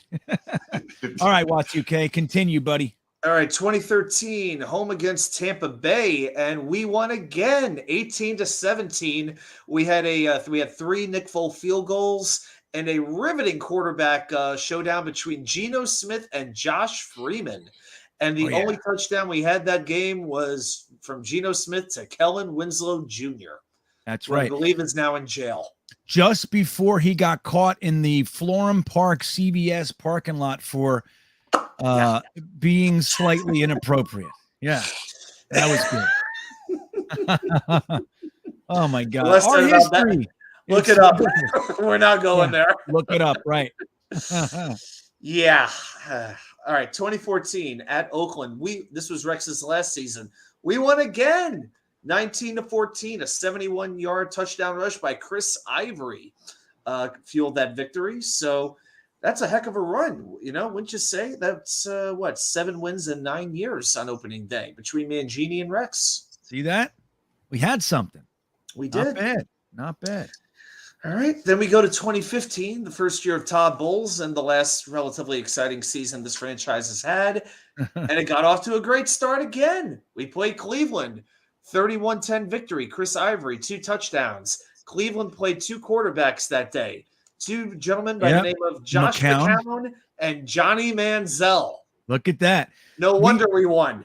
We actually knocked McCown out. He was running in for a touchdown. He was about to cross the goal line, and I think it was like Eric Barton or I don't know who the hell it was. Some linebacker popped him. He fumbled. We got it, and he was out for the rest of the game. We destroyed McCown that day. Yeah, I remember that. I remember it. All right. Then things started to turn a little bit. Home against Cincinnati in 2016. I still remember this game. We lost 23-22. Nick Folk had 3 field goals. Our former second-round draft pick, Mike Nugent, also had 3 field goals, including the game-winning walk-off. Okay. That hurt. And that kind of began the downfall. I think after that was the Kansas City game where I think Brandon Marshall and Sheldon Richardson were fighting on the sideline and they had about 6 turnovers and everything just went to hell. Think about how many times Todd Bowles has like lost the locker, like all that kind. It's embarrassing. Todd Bowles years. Anyway. All right. 2017 at Buffalo. We lost. You're going to start to notice a pattern here. At Buffalo, we lost 21-12. At this time, we decided it'd be a good idea to sign Josh McCown. Yeah. And he was all right. He was all right. But 2 interceptions. LaShawn McCoy ran for 110 yards. So that was 2017. Then 2018, that was the first year of Sam Darnold, and that was the last time we won a game in the month of September. We won 48-17. Isaiah Kroll with 2 touchdowns. This was interesting to me. I feel like when we look back on that game, we feel like Sam had this unbelievable, fantastic game. You know, he completed 16 passes, 2 touchdowns, but only 198 yards. His high receiver that day was Quincy Enunwa, who had 63 yards. That was it. Right. But that's how bad we were, that we looked at that game as if it was, dude. I mean, we had 5, 6, 7 weeks in a row where we didn't break 200 yards passing during that time. It was like we were atrocious, man. Oh, it's so sad. Sadly, the sadness is not going to end here because after that, Adam Gase came along. Yeah, we now know, but we know from here we didn't win any more opening days, right? No, it was then we had the 17-16 loss to Buffalo where we blew the 16-0 lead. CJ got hurt. Yep. Kari Vedvik misses the kicks. Yeah. Yep. Sam Darnold got mono the next day. He was announced he had mono, and that was good times. Right. Then the league was nice enough to give us Buffalo again. We lost 27-17, and it wasn't even that close. Buffalo led 21-0 at one point in the game. And last year was Carolina. Lost 19-14. Corey Davis had 2 touchdowns, but we're all going to remember that for the Sam Tarabi touchdown. So if you summarize this really quick, if you go from 06 to 2015, we were 8-2 on opening day. From 2016 since, in those 6 years, we have been 1-5. Jesus. So look at that. 8-2, Frankie. Like we were okay. We had something here. We had something. We lost it. The only thing I'm going to say about that is with these the only blowout we've had was 07 against New England. Every one of these losses has been 10 points or less. So, yeah, we're losing the games, but we're usually at least in the mix. We just usually find a way to blow the game or we don't make the pivotal play, and that kind of becomes a premonition to what's going to happen the rest of the season. And that all changes this year. Against the Ravens. Against the Ravens. And we shall say to all of that history, nevermore. Never more. I love it. I think that is perfect. It's all about how we lace this up. How does it present itself? What does the story look like? I think it's perfect. It's perfect. Joe Douglas, the teacher, the student becoming the teacher, all those things that we talked about tonight, it all slides right into the pocket. We're going and we're starting this season 1-0. I don't care what anybody thinks. I am now convinced it's going to work. So thank you, Watch2K. That was interesting. 8-2 from 2008 to 2016. We were proud. We were actually an okay organization. 2016 on 1. What do you say? 1-8? 1-5 from 16 to 21. Last 6 years, we were 1-5. Right. The 10 years before that, we were 8-2. See, guys, it wasn't that long ago, guys. I know a lot of you. There's 21-year-old fans in here. Like, what? It's my whole life as a fan, dude. We sucked. Haven't won an opening day game. Johnny Miraheil, right? Miraheil? Is that how you say it, Jeremy? Maraheil, I believe. Maraheil. He was. I call him Johnny Mers. Johnny Mers. It's Maraheil. Maraheil. There it is. Yeah. Maraheil. Well, if you want to go, Johnny. Correct. He says he had a great time in your chat last night. That's awesome, man. Mark Riz checking in. My first bit. Oh, we did that one already. We don't need to do that again. He's probably bidding another $5 for the chair, I'm sure. Yeah. No, it's a new one. Right. I'm just really want you to know. J.E. Allen, thank you for the super chat, my friend. He says, hey, Bean, if you don't think the Jets will win 10-plus games, you don't think the Jets are going to be a good team. Jets. Well, I did say 10 wins. Now, that was what I picked tonight. That was exactly what I picked, J.E. Allen. And it doesn't know. It's like, I don't think it's that black and white. I don't know why we have to be so black and white. You know, like there aren't these thresholds between, it's not a hair between good and bad. It's not. I know we like to do that. Like it's extreme. Like we either suck or we're great. Like, I don't know. I think we can be an 8-win team, a 7-win team, and we can clearly see that we're onto something. If, just losing a couple games at the end, it's all about the performance and the progression. Now, I want to see a 10-win season. I would be ecstatic with a 10-win season. And I don't know if that's going to happen. I don't know if we're mature enough to do that yet. That said, I'll be rooting for it. But I think we can be a good team, J.E. Allen, even if we have 8 wins, 9 wins. Frankie, what do you think? You think we can still be good if we only get to 8? Let's say? I mean, don't forget we had 4 last year. So if we get 8 this year, we double our win total. I mean, that's pretty good. If we got 8, 9 wins, I'll be happy. 9 and 8 would be incredible. We've been so bad for so long. 9 and 8. I mean, it doesn't sound like much, but we're a team that won 2 games, 4 games, nothing. We had nothing. We had Adam Gase and nothing. And then now we have 9 wins, and people are going to say, that's not good enough. What? Of course it's good enough. That's progress. Progress, right? Matt O'Leary put out a tweet today. There was, I guess, ESPN or whoever. They put out like the average improvement over the past 5 years, first-round quarterbacks from year 1 to year 2. If you applied that improvement to Zach Wilson, he would end up having, I think it was a 58.7 completion percentage, 13 touchdowns, whatever it was. And people were like, he sucks if that happens. Like, it's like, well, that's the average. That's what's going on. Like year 1 to year 2 leaps aren't what everybody thinks it's not. He doesn't have to go to fucking 35 touchdowns. It's not necessarily the case. Now, we all want that, but Zach Wilson can show us he's our quarterback and not get there. He just has to improve. Like, we have to see it, and there will be numerous markers, but it's just a funny thing. Like, we're a very extreme bunch. And like, it's like, Joe Douglas getting fired. Joe Douglas is not getting fired. Zach Wilson, is he our core? If he throws 13 touchdowns and 8 picks and he has almost a 59% completion percentage and we win 9 games, dude, that's a significant improvement. And it's going to be fine. If we win 8 games, 7 games, but we totally see we're a different team, we can be good. I mean, we're not great. We didn't get it, but we can see that we're onto something, that the gelling is happening, that the team is becoming one. They're starting to respond and they look calmer and all those kinds of things. The injuries are getting better. All those identifiers can be taking place, and we can still have a losing record and be a good team from my perspective. So let's see. But thank you, J.E. 10, but I did say 10 wins. That's my official opening, the schedule release day prediction.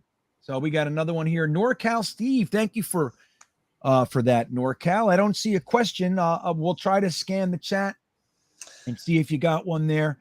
If you got a question, we'll try to get it up here. Johnny Mirahiel. Did I get it? Yeah, I think so. Mirahiel. I don't know. That's a tough one, Johnny. I don't know why you make me say. Why does he make me say both? Why? Why does he do this? He said, "Call me Johnny."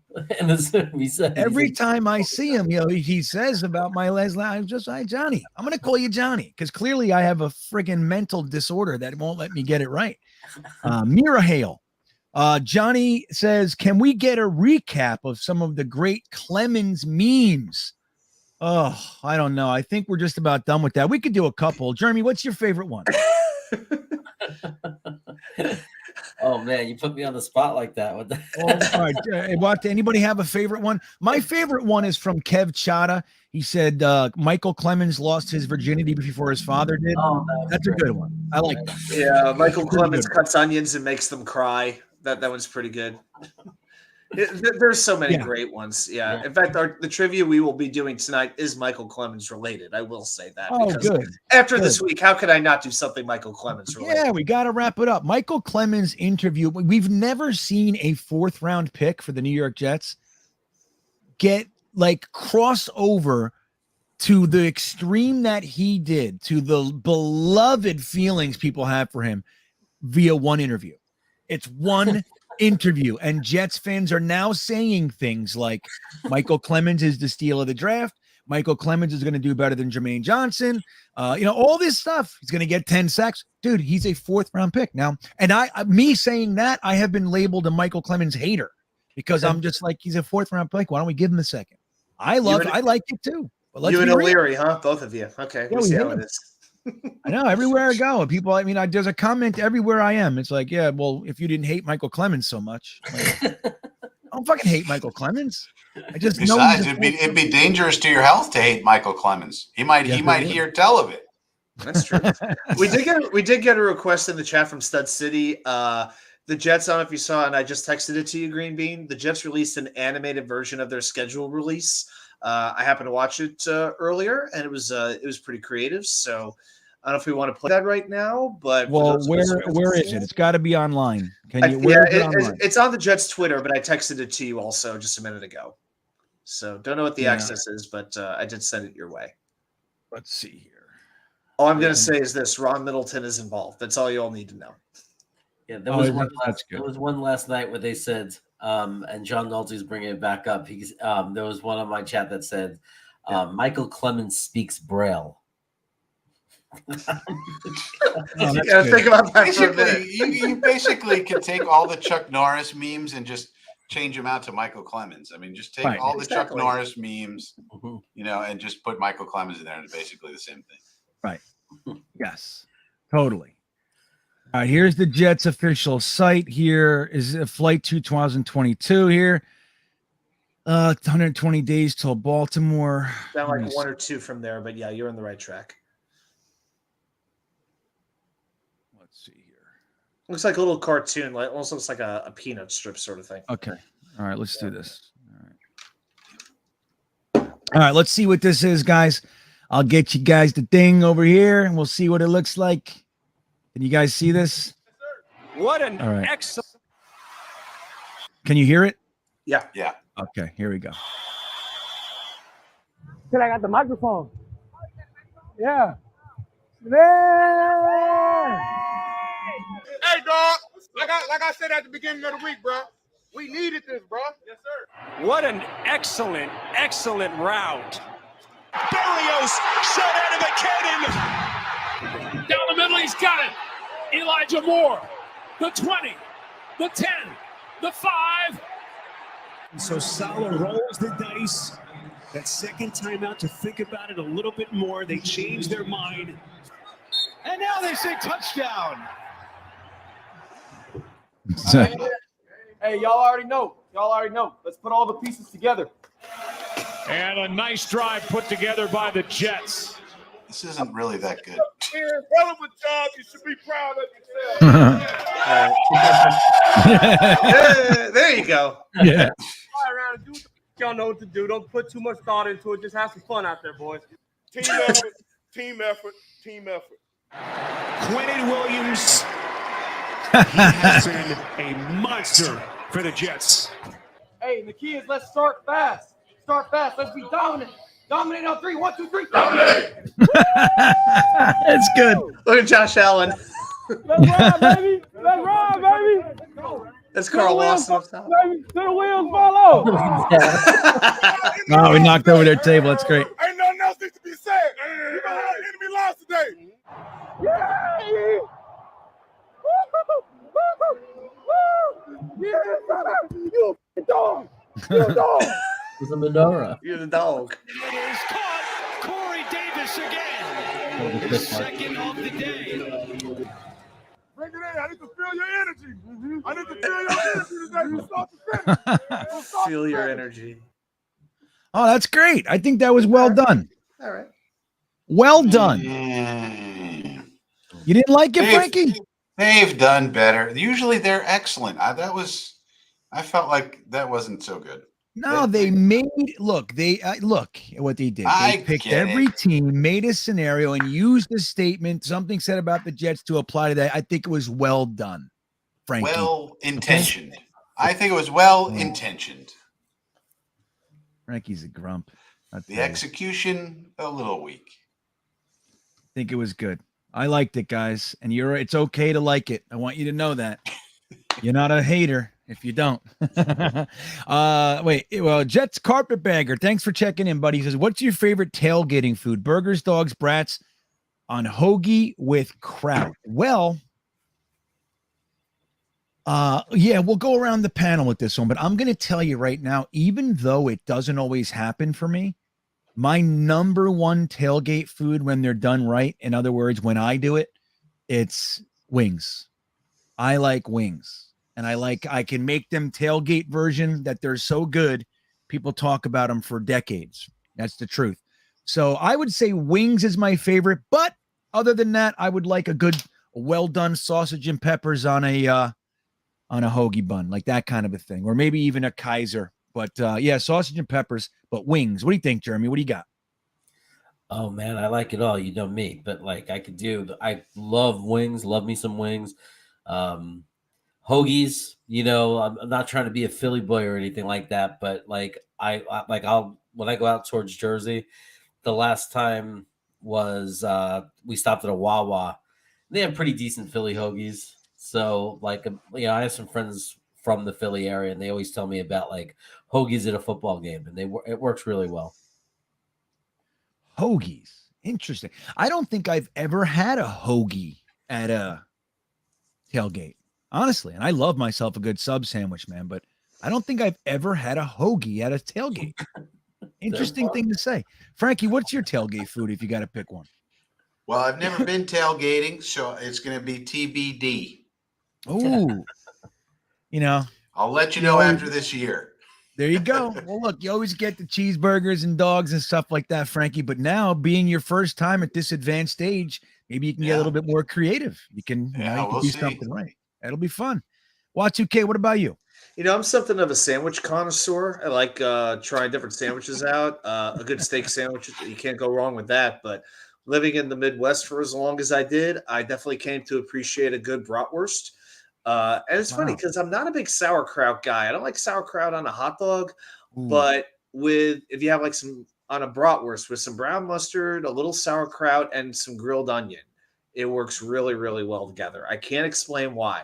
But with that sausage in the Midwest, if you're going to Lambeau, get you some brats. Get you some brats, a couple of beers, and I recommend the New Glarus Spotted Cow, which you can't get outside of Wisconsin.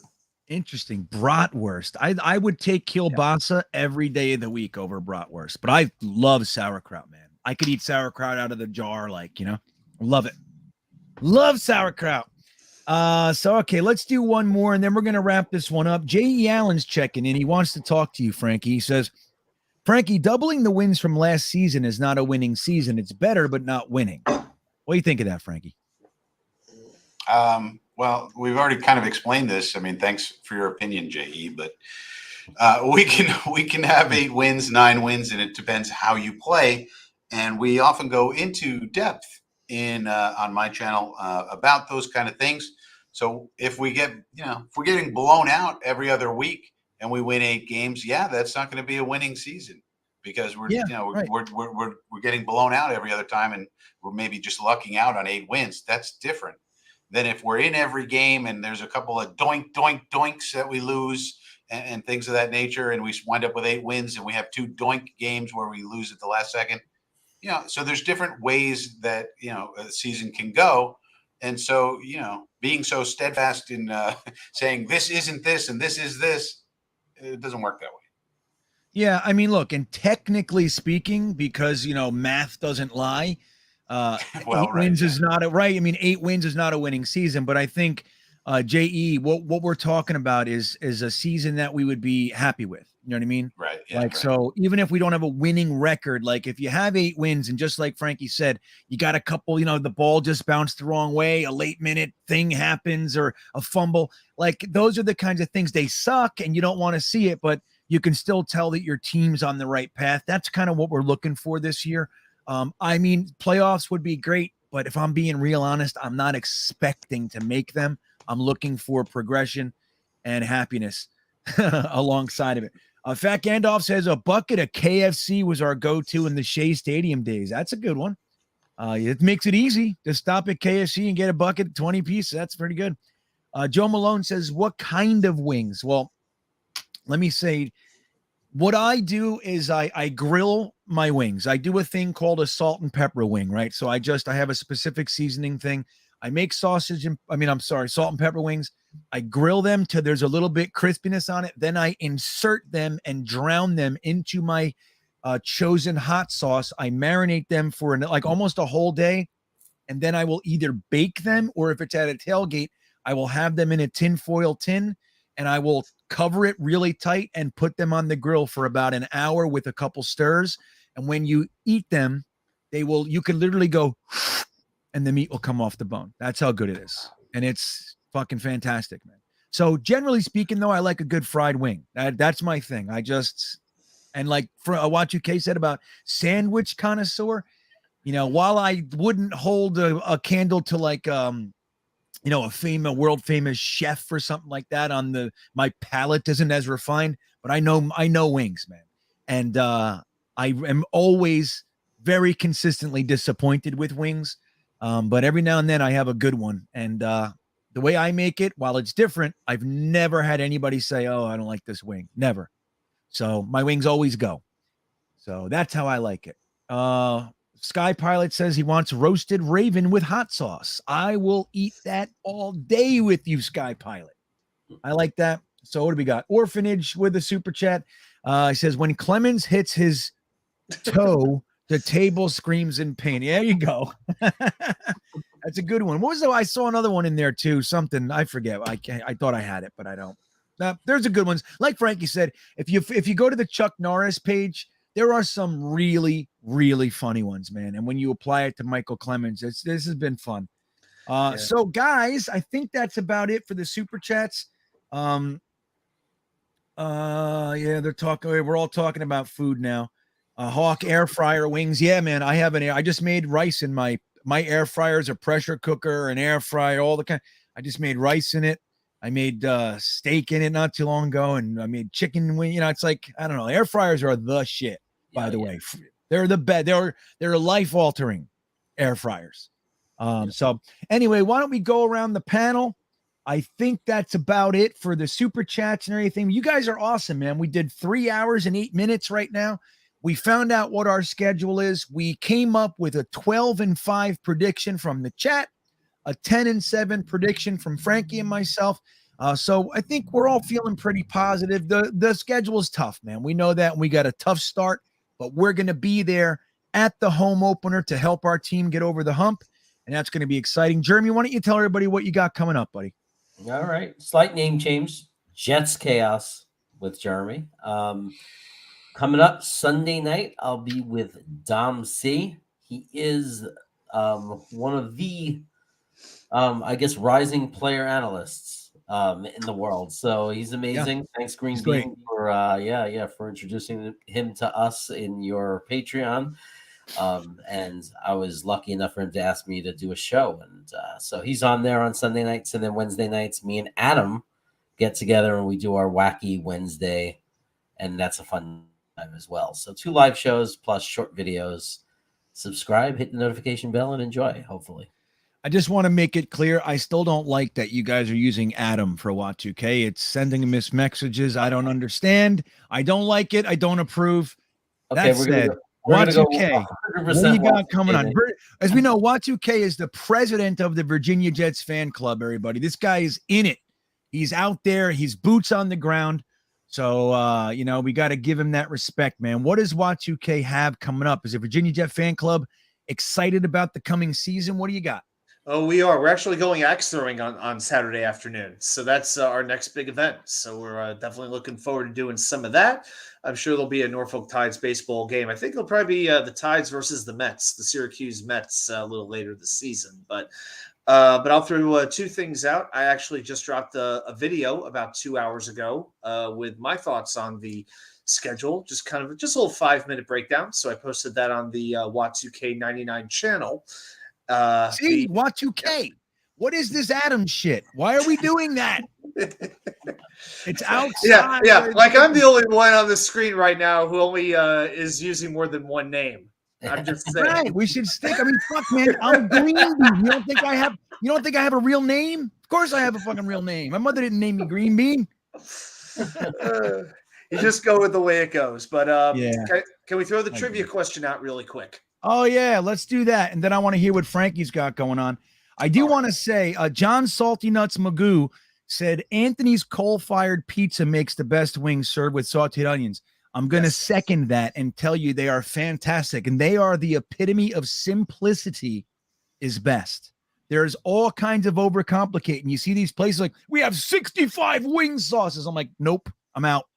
I don't want anything to do with it. Do your thing, do it well, and let's get to work here. But I'm with you, John. Thanks for bringing up Anthony's Coal Fire. They're fantastic, man. I love their white pizza too, by the way. So go ahead, Wat2K. Well, let's get some trivia going for the 220 people still left in here. All right, let's go. So as we alluded to earlier, this is going to be a Michael Clemens-related trivia question because he has been our fascination for the last week. Now, he was drafted from a college called Texas A&M. I'm sorry. Hey, I'm sorry. I wasn't listening. Can you start over? I was somewhere else entirely. Thank you. Just like Jeremy is right now, apparently. Yeah, like literally somewhere else entirely. Okay. Anyway, okay. So Michael Clemens was drafted from Texas A&M University. Welcome back. Yeah. The last time the Jets drafted a defensive player from Texas A&M happened in the 1990s. It's been a long time since they did this. In fact, in the 1990s, they drafted not one, but two defensive players from Texas A&M. Name those two players. All right. I think one is Aaron Glenn. Do I have it right? You do. Aaron Glenn was drafted in the first round, 1994. Very good. All right. So I helped us out, guys. Let's go. Look, Aunt Gina coming in to just let everybody know. She'll confirm my wings are awesome. Thank you, Gene. All right. So Frankie, got any idea here? One is Aaron Glenn. We got another guy drafted by the Jets from Texas A&M. You have any idea? I'll go with what Gandalf's saying. Ray Mickens. I'll trust Fat Gandalf on this one. Ooh. Ray Mickens is correct. Third round, 1996. Wow. You guys, that's the best you guys have ever done with the trivia. Great job, guys. Thank you, Gandalf. Gandalf would have never known it. That's all Gandalf. He's also reminding me that I shouldn't be blowing my cover with this GreenBean thing. True. So thank you, Fat Gandalf. You know, he's got a name too, Fat Gandalf. So, dude, that is officially the first time that we nailed it, the trivia. Like completely. Like there was like no hesitation. This was immediate. All credit to Gandalf. There it is. I have to turn the heat up next week, huh? No, I think you're doing fine with dumping us. All right, Frankie, why don't you tell everybody what you got coming up? What do you want us to know about, bud? Frankie from Flatbush Channel. I'm obviously on the road, so no Friday night at Frankie's tomorrow, but Coffee with Frankie on Saturday at 11. Coffee with Frankie at 11 on Saturday. We'll go live and catch up on all the news of the week, I guess. There you go. And guys, don't forget, man, these guys have some really good channels. And all you need to do is go over there and give them a little subscription action. Hit that red subscribe button. But the truth is that you're going to like the content. Maybe not Jeremy so much, but other guys, they're going to be really, really, you're going to like it. I'm just kidding. Jeremy's one of my favorite channels out there. So yeah, I mean, I think if you're looking for more Jets content, man, we got some good content creators right here. Don't forget about guys like Talking Jets with Tigo in the chat and Buffalo Jets fan in the chat. So we're the best, man. We have by far the strongest content community in the NFL. Nobody touches us, and that's the truth. So we could all use your support, but guys, I am so grateful that you are here with us here. We had a good time going over the schedule. The rumors are done, and we got the actual facts, and we did it well. So thank you three for being here. I appreciate it. Guys, have a great night, and I'll let you watch this again on the way out. We'll see you next time. Chargers. 2nd and 9, and Rivers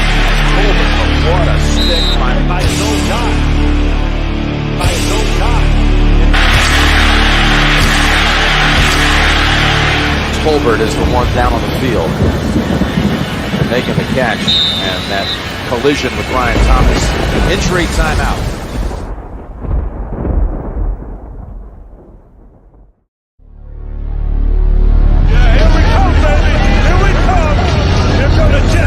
I want to kiss you. Thanks, Joe. You want to run or you want to duck down? You want to duck, just go over and get onto the bench and stay there. You play to win the game. My message for the fans, we're all frustrated with where we are right now.